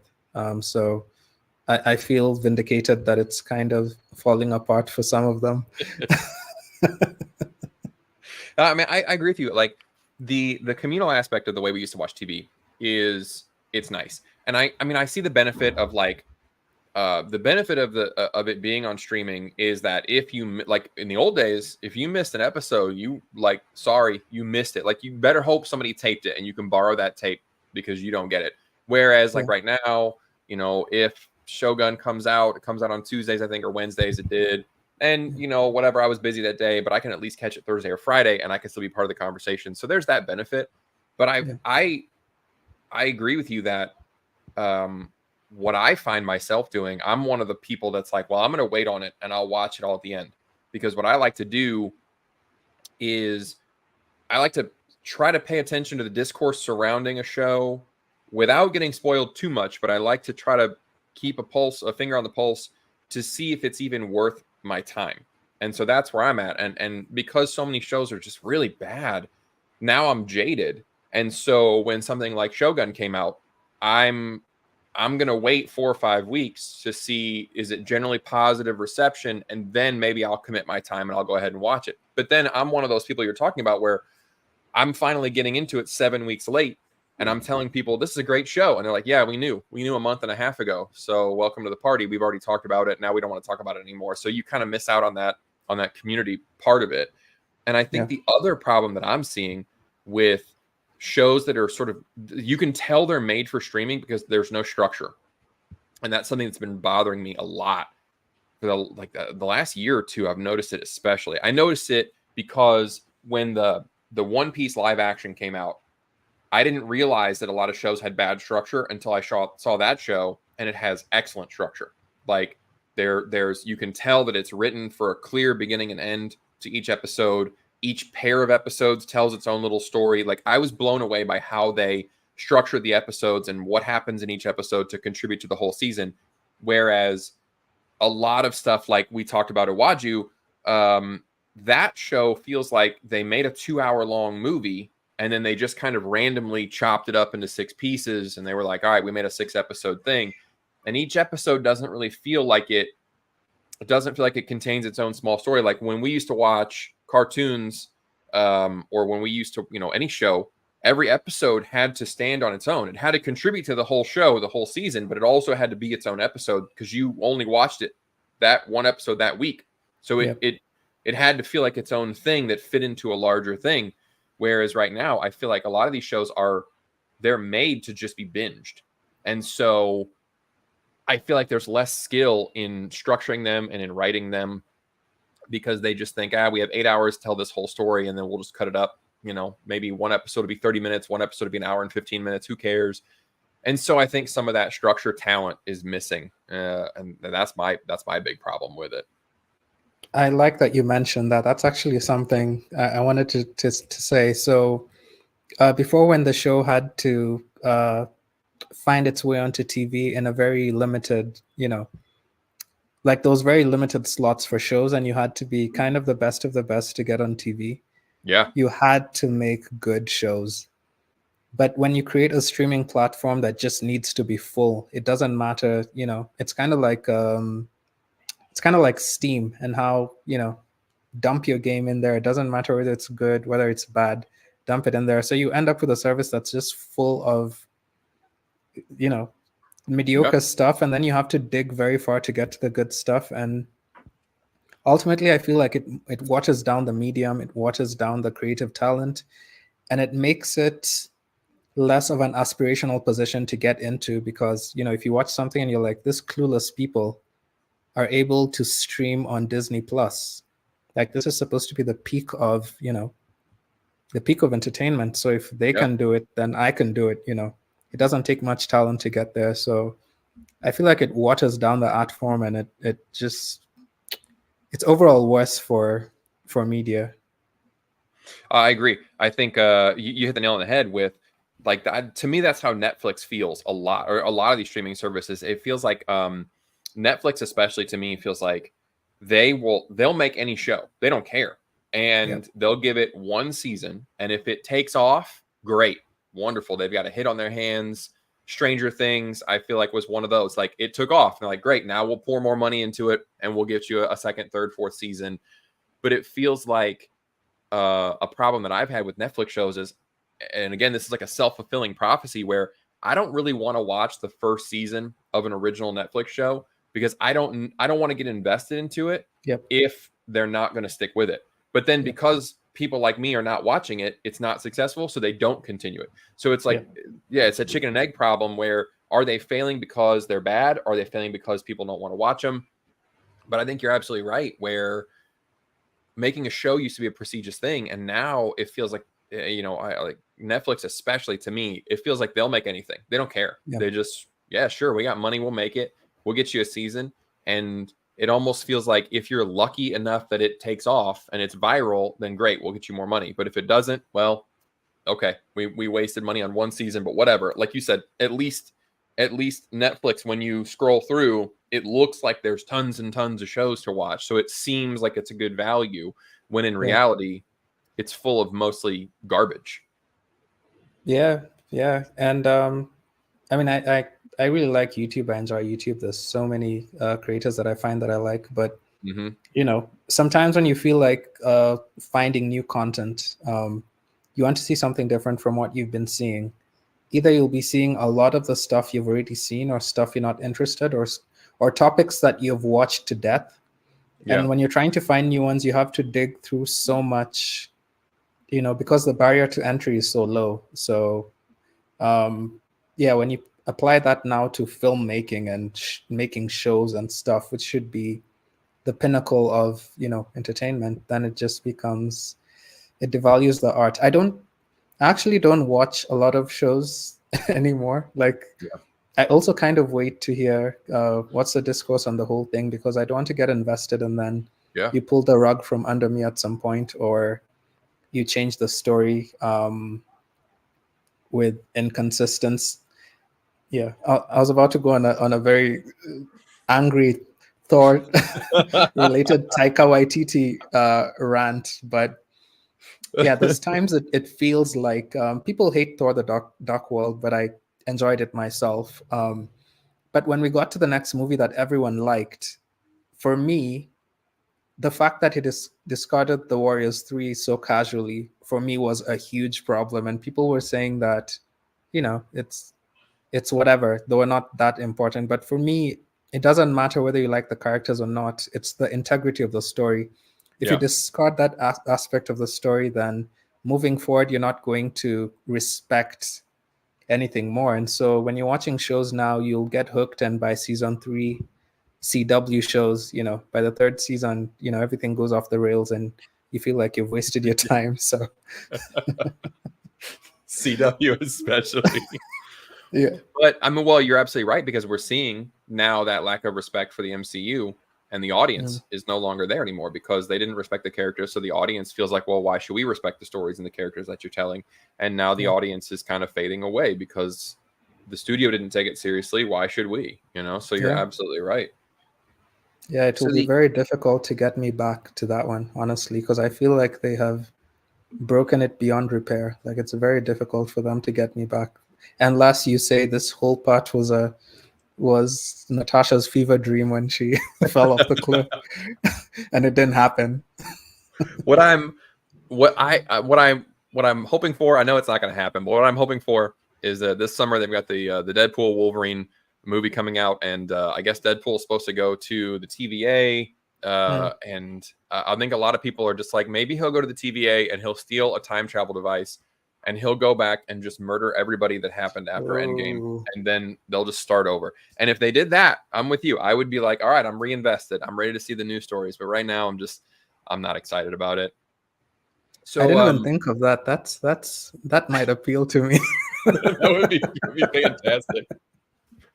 So I know I got you on here talking about stories in Africa and all that kind of stuff because that's the we were talking about the shows and the video that I'm gonna make. But I know on your channel, which if you're joining me right now, this is the Mailman. I'll post his thing in the comments again. I think you guys should go subscribe to him. And a lot of his videos are about video games, which is a passion that I also share. And I know you've mentioned in your videos your first console was a PS1. Yep. What kind of games do you like to play? What are your favorite ones? And are you also making a game? Because you're a filmmaker and you do comics and you do YouTube. I can only imagine that in your spare time, you're just making a Unity game or something. That's what it feels like to me, is that you're just creating so much stuff. You might as well be making a game as well. That would kill me. I'd need to clone myself to get into that. No, so I mean, similar to everything I've been saying, I'm very story driven. I like third person action adventure stories. I like an immersive, game that tells a well written, well thought out story. I Yeah. actually cannot play first person shooters. Like I physically cannot play them because I get vertigo attacks and I get Really? dizzy and I can throw up. So yeah, I discovered it when playing Medal of Honor. I think that was on the PS1. Yeah, and ever since, every first person shooter I've tried to play, I get dizzy, I get nauseous. So Wow. Can you do the third person? yeah, third person. That's my preferred. That's my preference. You know, Rockstar games are pretty much my favorite. I like sandboxes where you can do a whole bunch of things. Yeah. Yeah, but Splinter Cell is in there as well. I used to love this old game called Siphon Filter. If Oh you're as yeah. old Siphon as Filter was Leo, great. yeah, Siphon Filter. I have the Yakuza games. Yeah, pretty much anything that is third person action, story based, not online, or driving based. Yeah. Yeah.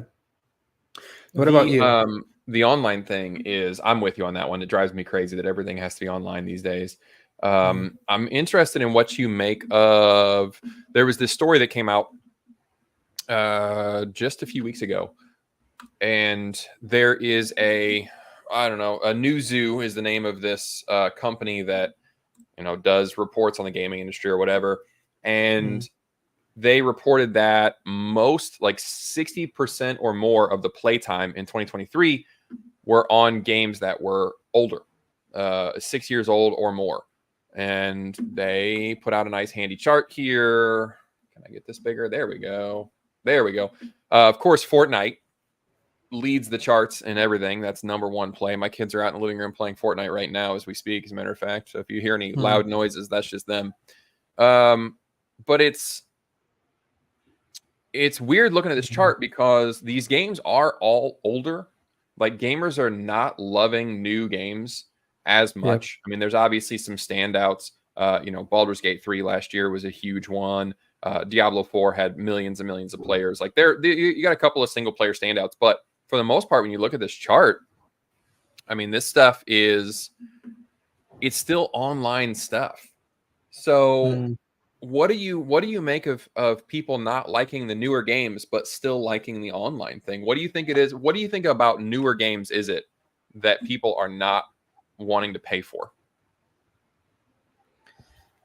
So, just coming back to this list, a bunch of these games I know they've been running for a long time, and Yeah. there's a I go to a lot of comment sections on when I see something I don't like that is very popular. I'll go to comment sections and check it out. I was not particularly a fan of GTA 5 myself because of the story mode, but people latched onto the online. But when I go into that stuff and I see the stuff people are talking about, a lot of people have like running nostalgia with some of these things. Yeah. So some of them, like GTA 5 has a lot of bad monetary practices, but there was a lot of good that people could latch onto from the beginning. So they're kind of still rolling with it and going with it. For new games that are coming out now, there's a lot of them that do not have any attachment to them. They're not doing anything.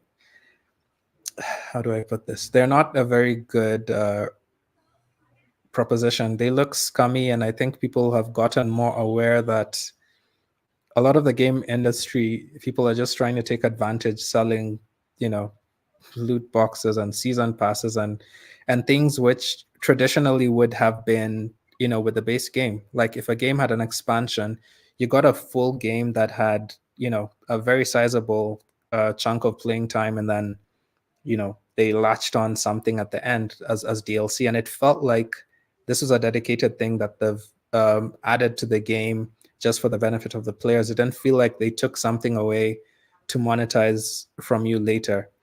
Yeah. But now it's like money is the primary driver. Creativity is not. Storytelling is not. And every time they try to make a new game, they try to create something that will amass as many people and as much money, and get all the whales in to give them money. And I think being disingenuous is very transparent. I don't think you can fake authenticity. So No, absolutely not. yeah, so for a lot of these things, I feel like it doesn't feel authentic. It doesn't feel like they're catering to players' interests. And of course, there's all the drama with, you know, gamers being called toxic. So there's already a broken relationship between a lot of these companies and the prospective customers. So why don't I go and play something I already bought rather than giving you more money? Yeah. And you don't like you don't like me as a customer. Well, and that, I mean, you're seeing this news come out. Some of these developers or some of the consultants that they use, I mean, you're not making it up. Like some of the comments, like you really hate your audience, and it feels, as a customer, you're like, yeah, I don't. If you hate me so much, I'm certainly not going to buy anything from you. So one of the big news recently is the Star Wars Outlaws. This to me is like the pinnacle of everything that is wrong with video games right now. I know a lot of people are talking about the character model, and she doesn't look like her real life counterpart. A lot of people are calling her ugly and all that kind of stuff, which, you know, I think that's a valid conversation. But to me, what really bothers me about this game the most is that, like everything you just said, this game, the base price is missing stuff. There's a day one bonus mission, but it's very obvious that they just cut that off and then said, look, we'll package it with the higher tier price and we'll sell it to you as a bonus, when it's not a bonus. That was part of, like, it's so obvious that was part of the game. If it's it's a mission that an extra mission that you'll do for Jabba the Hutt. So it's like, and they came out a few days later because people were like, oh my God, Jabba's not part of the game. They said, no, Jabba's part of the game. You're going to meet him. You're going to work for him, all this kind of stuff. But this bonus mission is an extra mission for Jabba that you can do. So it's like, that's very obvious then that this was just one of the many missions you can do for Jabba and his crime empire. And you plucked one off and you set it aside, and then you called it a bonus when you brought it back in. And that's so disingenuous. You're absolutely right. That's not authentic. It's all about just getting the cash. And like when you look on their website here, what they're trying to do is get you into this subscription. That's why it's all highlighted. They want you to get their Ubisoft Plus. And to me, this standard edition, this is not standard. This is subpar because it's missing a part of the game. Yep. And in my opinion, there's a 3-day late penalty for buying this game, because they're saying that if you buy their gold edition for $110, which is insane, ridiculous, that you get a 3-day early access. But what that tells me is that on Tuesday, August 27th, that's when this game is going to launch. And then everybody who bought the standard $70 edition, they get a 3-day late penalty, and they don't get to play the game on time, you know? And so this kind of stuff, this is driving me crazy that, you know, with a higher price edition, they're going to get you a bunch of cosmetics, you know, these bundles to make your character or your ship look different. And it being Ubisoft, it would not surprise me if there was a store in this game. There's been no news of that yet as to whether there'll be a cosmetic store, but in the previous, what's that? It's probably in there. I'm certain that it is, because the previous Assassin's Creed games had a store, right? You could buy outfits. Yeah. In a single player game. To me, that's crazy. That's insane. Like, going back to this, these popular games, Fortnite is number one, and I get it. Like, my son plays Fortnite, so for Christmas, I bought him some Fortnite coins or whatever because he wanted to buy an outfit, Yeah. and I understand. I understand why people like in an online game. I get why you want to have the cool outfits. Like, it's the same reason any of us dress nice when we go outside, because we see other people and we want to look nice. So if you're online, you're with people, you want to have a cool looking character. Like, I get the draw. Yeah. And if it's a free game like Fortnite, that's how they sustain themselves. So you look cool and you're supporting the game. Like, I can understand the logic there, Yeah. but with a full price game, $70 or really $110 if you want all of the actual stuff. And the season pass, you'd mentioned the season passes, which is ridiculous. Yeah. It's a $110 game, and if they have a shop attached to that to sell you clothing items that no one will ever see because this is not an online game, Yeah. it's these companies are out of their minds. And what you want to bet in a couple of months, maybe a year, suddenly your game is not playable because they do that now. Yeah. Um, what was it? I almost bought the game Gran Turismo Sport. Is it Sport? One of them, which is supposed to be a game that you can play offline, and then they just make it unplayable. And Yeah. Ubisoft is not beyond such practices. The Well, thing I they just find, did it last month with The Crew. They shut that down, and you can't play that anymore. Yeah, and that's still them. The thing I find interesting with a lot of these companies when they're trying to justify this decisions, first of all, you can make money doing anything. Yeah. If that is your only goal, then I don't think you have any business being in an industry that's creative. But they'll list this long list of things where they're like, there's this issues, it's this expensive to make, the devs need this much money. They'll list a whole bunch of problems. And sometimes I wonder, then why do it? Why don't you just Yeah. make a single player game, make it good, sell 10, 15, 20 million copies, be done with it, go to the next thing. If it's such a hassle to maintain an online game and you're talking as if, it's going to be a problem for you, then why do it? Because clearly this is not passion. This is not a Nope. work of passion. This is you're trying to make money. So, Well, and that's exactly like this thing has a season pass. And like you said, a DLC used to be something that was extra, and it was, first of all, it was big. Like, it was yep. really good. I'm the one that always stands out to me is The Witcher 3. I love that game. It's phenomenal. And they put out 2 DLCs on that one, which they were working on before the game released. So they're doing the same thing these guys are doing, but they were enormous. They were their own separate story. They were huge. One of them, the second one, won its own awards the year after the game came out. Like, it was so big and so good that it beat a bunch of other whole games to win RPG of the year, because that's how amazing it was. And with Ubisoft, whenever they put out DLCs, like I don't play a ton of Ubisoft games, and I want to ask you about like their take, because you said you like sandbox games, and that's kind of what they've been doing. But I feel like the way they're doing it is not great. The last one that I played from them was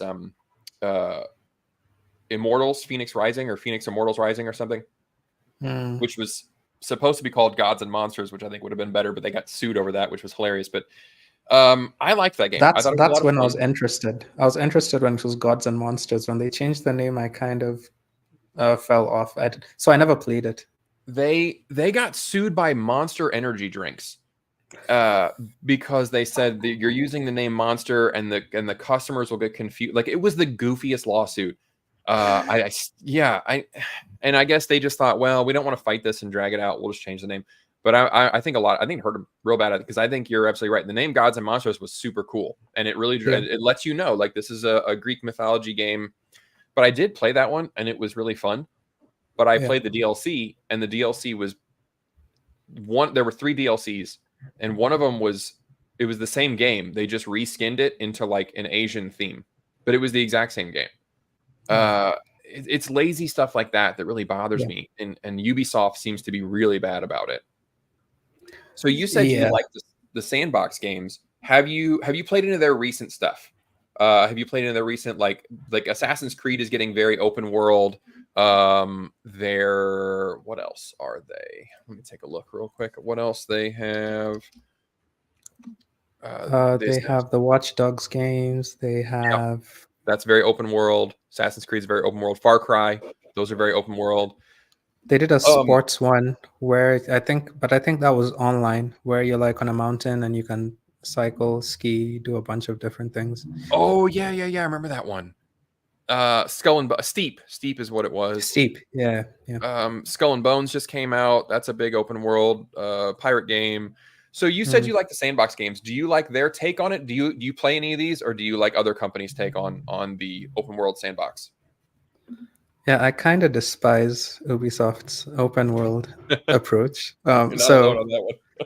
Yeah, so my history with them is I played Assassin's Creed 2 and 3. I think those, I think the Ezio stories. Back I when it was didn't good. finish them because it got to a point where I played, you know, when you've played and you've gotten satisfied, you've gotten revenge on all the people who killed Ezio's family, but the game is still going. Yeah, And it just, and I usually finish games. I never abandon games, but at that point I was like, well, that's it for me. I'm good. I've gotten enough of what I wanted out of this. And one of the main things which I've mentioned in my videos is the cluttered UI. I despise that icons and markers and lights and things flickering everywhere. And then they tend to do that with all their games. So they're real bad it about just that. looks, yeah, it looks clumsy. And when I play, I'll play Assassin's Creed and then I'll play Watch Dogs, and they're very different games set in very different times. One is ancient, one is very modern, but I get the same emptiness vibe out of them. You know, Yeah, yeah, I don't feel like this.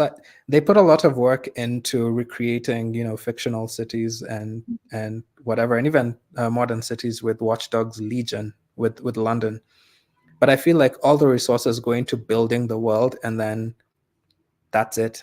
The yeah, rest is just, yeah. I tried playing Watch Dogs 2. I could not play it for more than an hour. I found the story super, super childish, and they were trying to parody a lot of real world things, which I wasn't a fan of.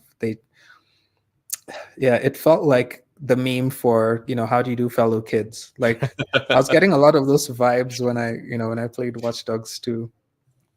So for Ubisoft, the only game I can play, the only game they can get me to play is Splinter Cell, and I don't think they're going to make another one. I think that's the only game of theirs that I have fond memories. I don't have any, and it's not open world. It's yeah, linear stories, mission structured. But yeah, I don't think they put enough effort into their open world games. Even The Crew, I played The Crew, and it feels like a hollow world. It doesn't have enough substance to keep me there. So yeah. um, I agree with you that it just feels like all the missions, everything just feels kind of tacked on to a big world. I was my brother-in-law was over at my house last night, and my son, who's 12, he's been playing Valhalla, I think, or Odyssey, one of mm, the Assassin's Creed games, and I haven't played them in a long time. I'm with you. I haven't played the last one I played was Black Flag.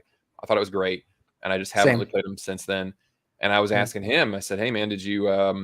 I know you've been playing these games. What do you think about them?" And even my 12-year-old was like, "Valhalla's all right. I'm trying to build like this society, like this Viking society." But he's like, the game wants me to travel halfway across the map, kill a guy, come back, and he's like, it just feels like it's the same mission over and over again, and they just pick the farthest place away from where you are, and you have to run there and kill some random person and then run back to your base. And he's like, the missions are getting like, even my 12-year-old is like, I'm kind of bored. Like, it's the same yep. thing. It's the same thing over and over again.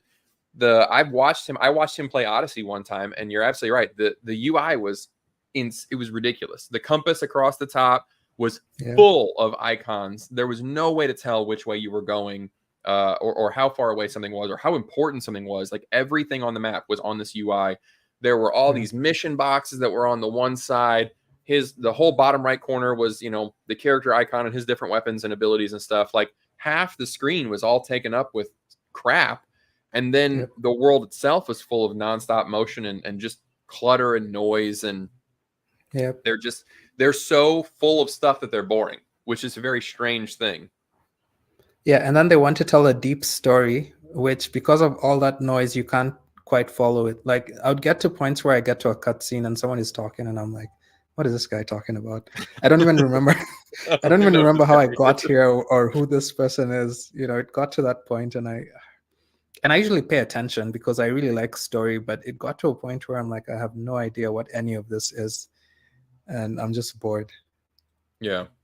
So I know you said that like you never had faith in the movie and show streaming platforms. My guess would be that then you feel the same way about like the live service models. Like what do you think that that's going to continue to, like some of them are working. Obviously when we pull up this whole most popular, these are, I mean, the most popular ones are live service: Fortnite, Roblox, Minecraft, Call of Duty, Rocket League. This stuff is all live service, but it's the same like 6 or 7 of them, and they're all older. So Mm. do you see live service kind of dying because it's so saturated that companies can't break into it, or do you see it just continuing and getting worse, and even single player games getting live service? Like what do you think the next 5 years of video games is going to look like as far as monetization and online status? I think there's always going to be a space for competitive gaming. My friends, I have a friend group. I'm excluded from a particular group they have where they organize this gaming tournaments because they're mostly first person and I can't play first person games. So, Yeah. you know, I'm usually left out of that. But there's always going to be an audience for that. I think the cream will rise to the top. The people who put in the most work and create interesting lore and good deep mechanics that people will be drawn to. The games that fall off, I feel like, are the shallow games, the low effort games, the games that don't have enough put into them to keep calling players back. So I think the model will stay, but I think a lot of money will be lost, similar to Hollywood. Yeah. A lot of money will be lost on stuff like Suicide Squad, Kill the Justice League, and all these bad ideas, Avengers, whatever that game Oh, was. yeah, that Avengers from last year, that was that was hilarious. You know, I decided to watch the cutscene movie for that game, and I was shocked. That was a stealth Kamala Khan game Yeah, dressed up as Avengers. 100%. Discount discount Avengers, Timu Avengers. It was so bad. Well, and I was talking about Justice League in one video, and I was like, I'm not gonna play this game, but I'll go find, you know, some streamer, and I'll try to find a clip of it for B-roll. And Yeah. I found, I just clicked on like a random part of the video, and it was a cutscene, and this cutscene was like 10 minutes long.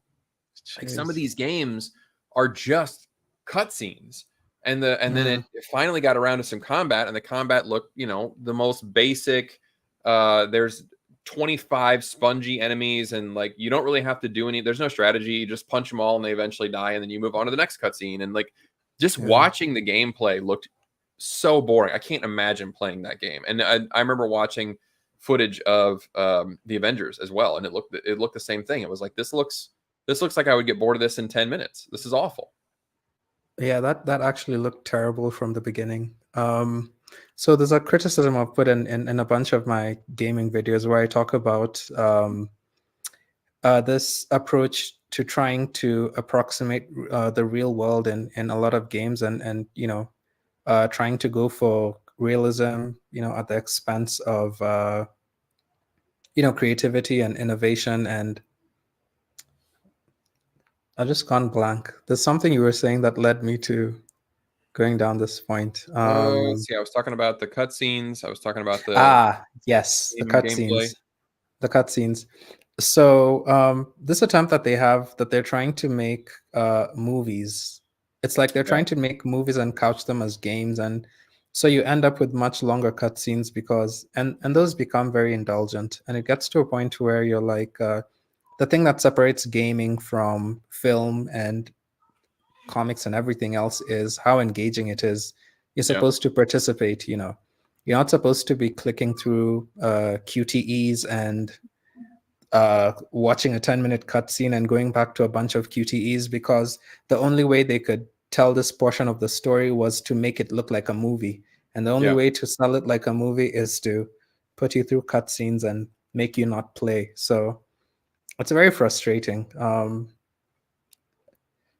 I've gotten to the point where I'll buy 2 games a year. You know, Yeah. I'll look for the best of the best. I'll look for the one with the best mechanics, and that's what I'll buy, and I'll ignore the rest. And yeah, I feel like a lot of people are not buying as many games as they used to, and the trend will keep dropping. And I hope eventually the market corrects itself, and you know, they start realizing why previous games were popular, past Yeah. games. You know, even going farther back from Fortnite.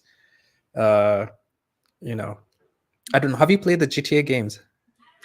Not any of the recent ones. I think the last one I played was, oh gosh, what were the names of them even? Like it was Vice City or something. It was a Yeah, long time ago that I played them, and I know that GTA 5 has been, oh, God, that was almost 10 years ago.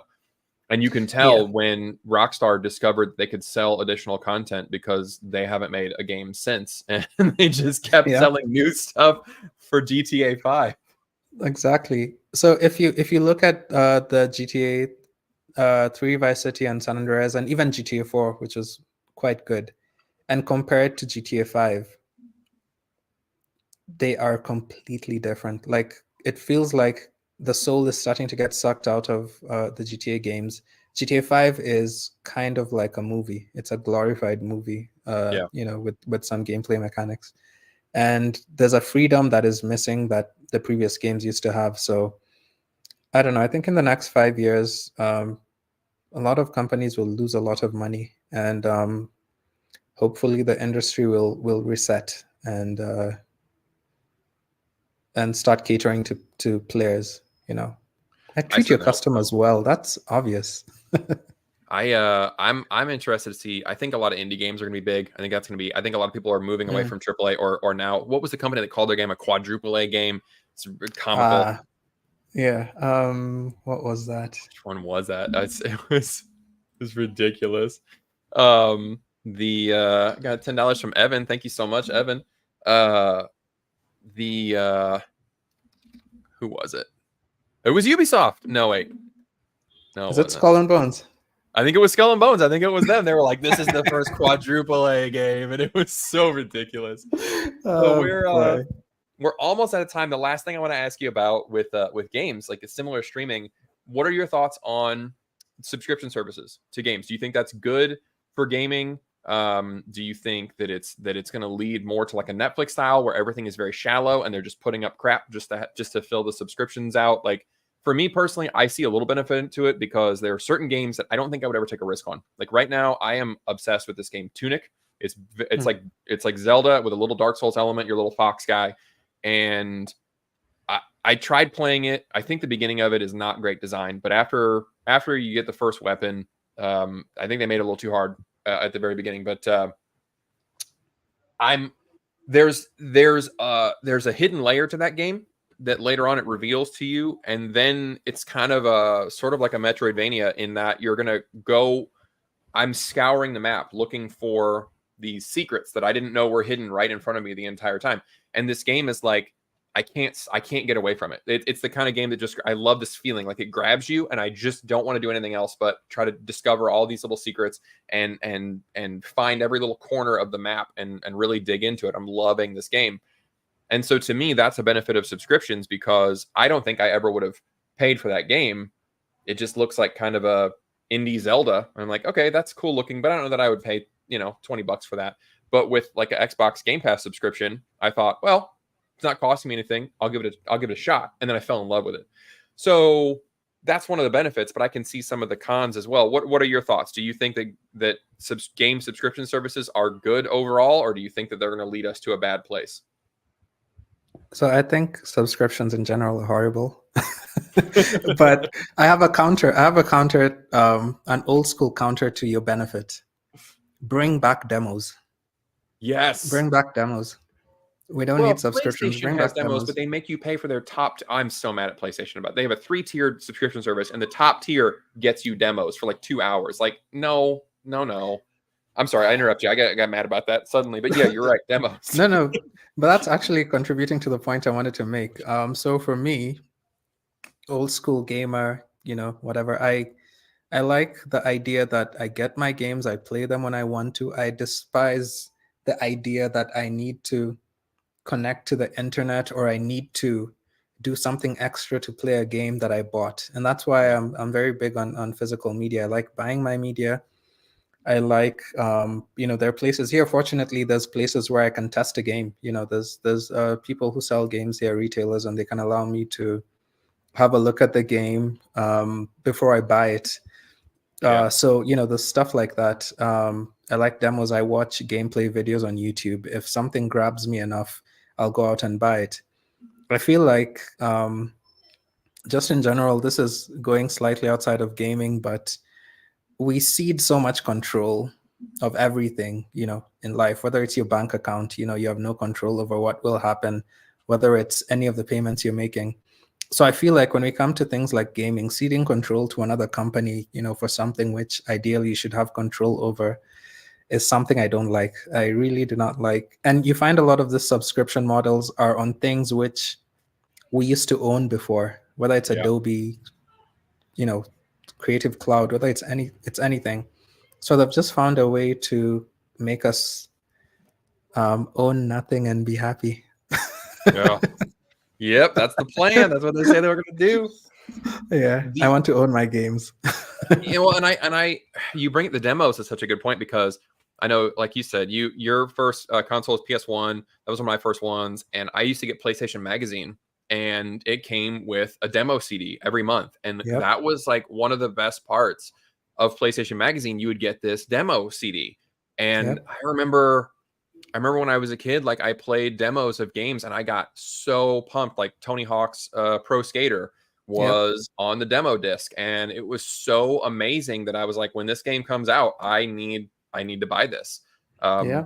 That's a good point. I think they do. They need to bring back demos. Like every game just needs to make a little 1-hour demo, just a slice of it somewhere to give you an idea. I think that would really help sell a lot more games Yeah. if people didn't feel like they were taking such a big risk, because especially some of these games that turn into live services like Anthem from a couple of years ago, like a lot of people bought that game thinking this is going to be a big deal, and then I think EA made that one. They gave up on it. They just it didn't sell enough, and they were like, well, never mind. The roadmap that we said we were going to have, we just kind of decided not to. Sorry that you spent money, but we're not going to support this game anymore.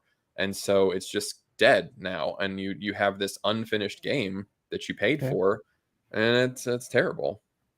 And from their perspective, what's their incentive to support it when they already have your money? Yeah. So yeah, absolutely. Yeah, the live service model. I'm torn on this. I can understand. Evan had a good comment that it's like a buffet, and I can understand what you're saying with the subscription model. I think that there are some pros and cons. Live service to me is all cons, no pros. I think you're absolutely right that once they have the money, like why would they continue to support it? Especially if you buy it up front. I don't know. We'll see where the future game is going. I know the only game that I'm excited about this year, honestly, is the DLC to Elden Ring. I think that's all I can think of that's coming out this year that I know of that I'm like really pumped about. And that's not even a game. It's a DLC to a game. Do you know I didn't play Elden Ring?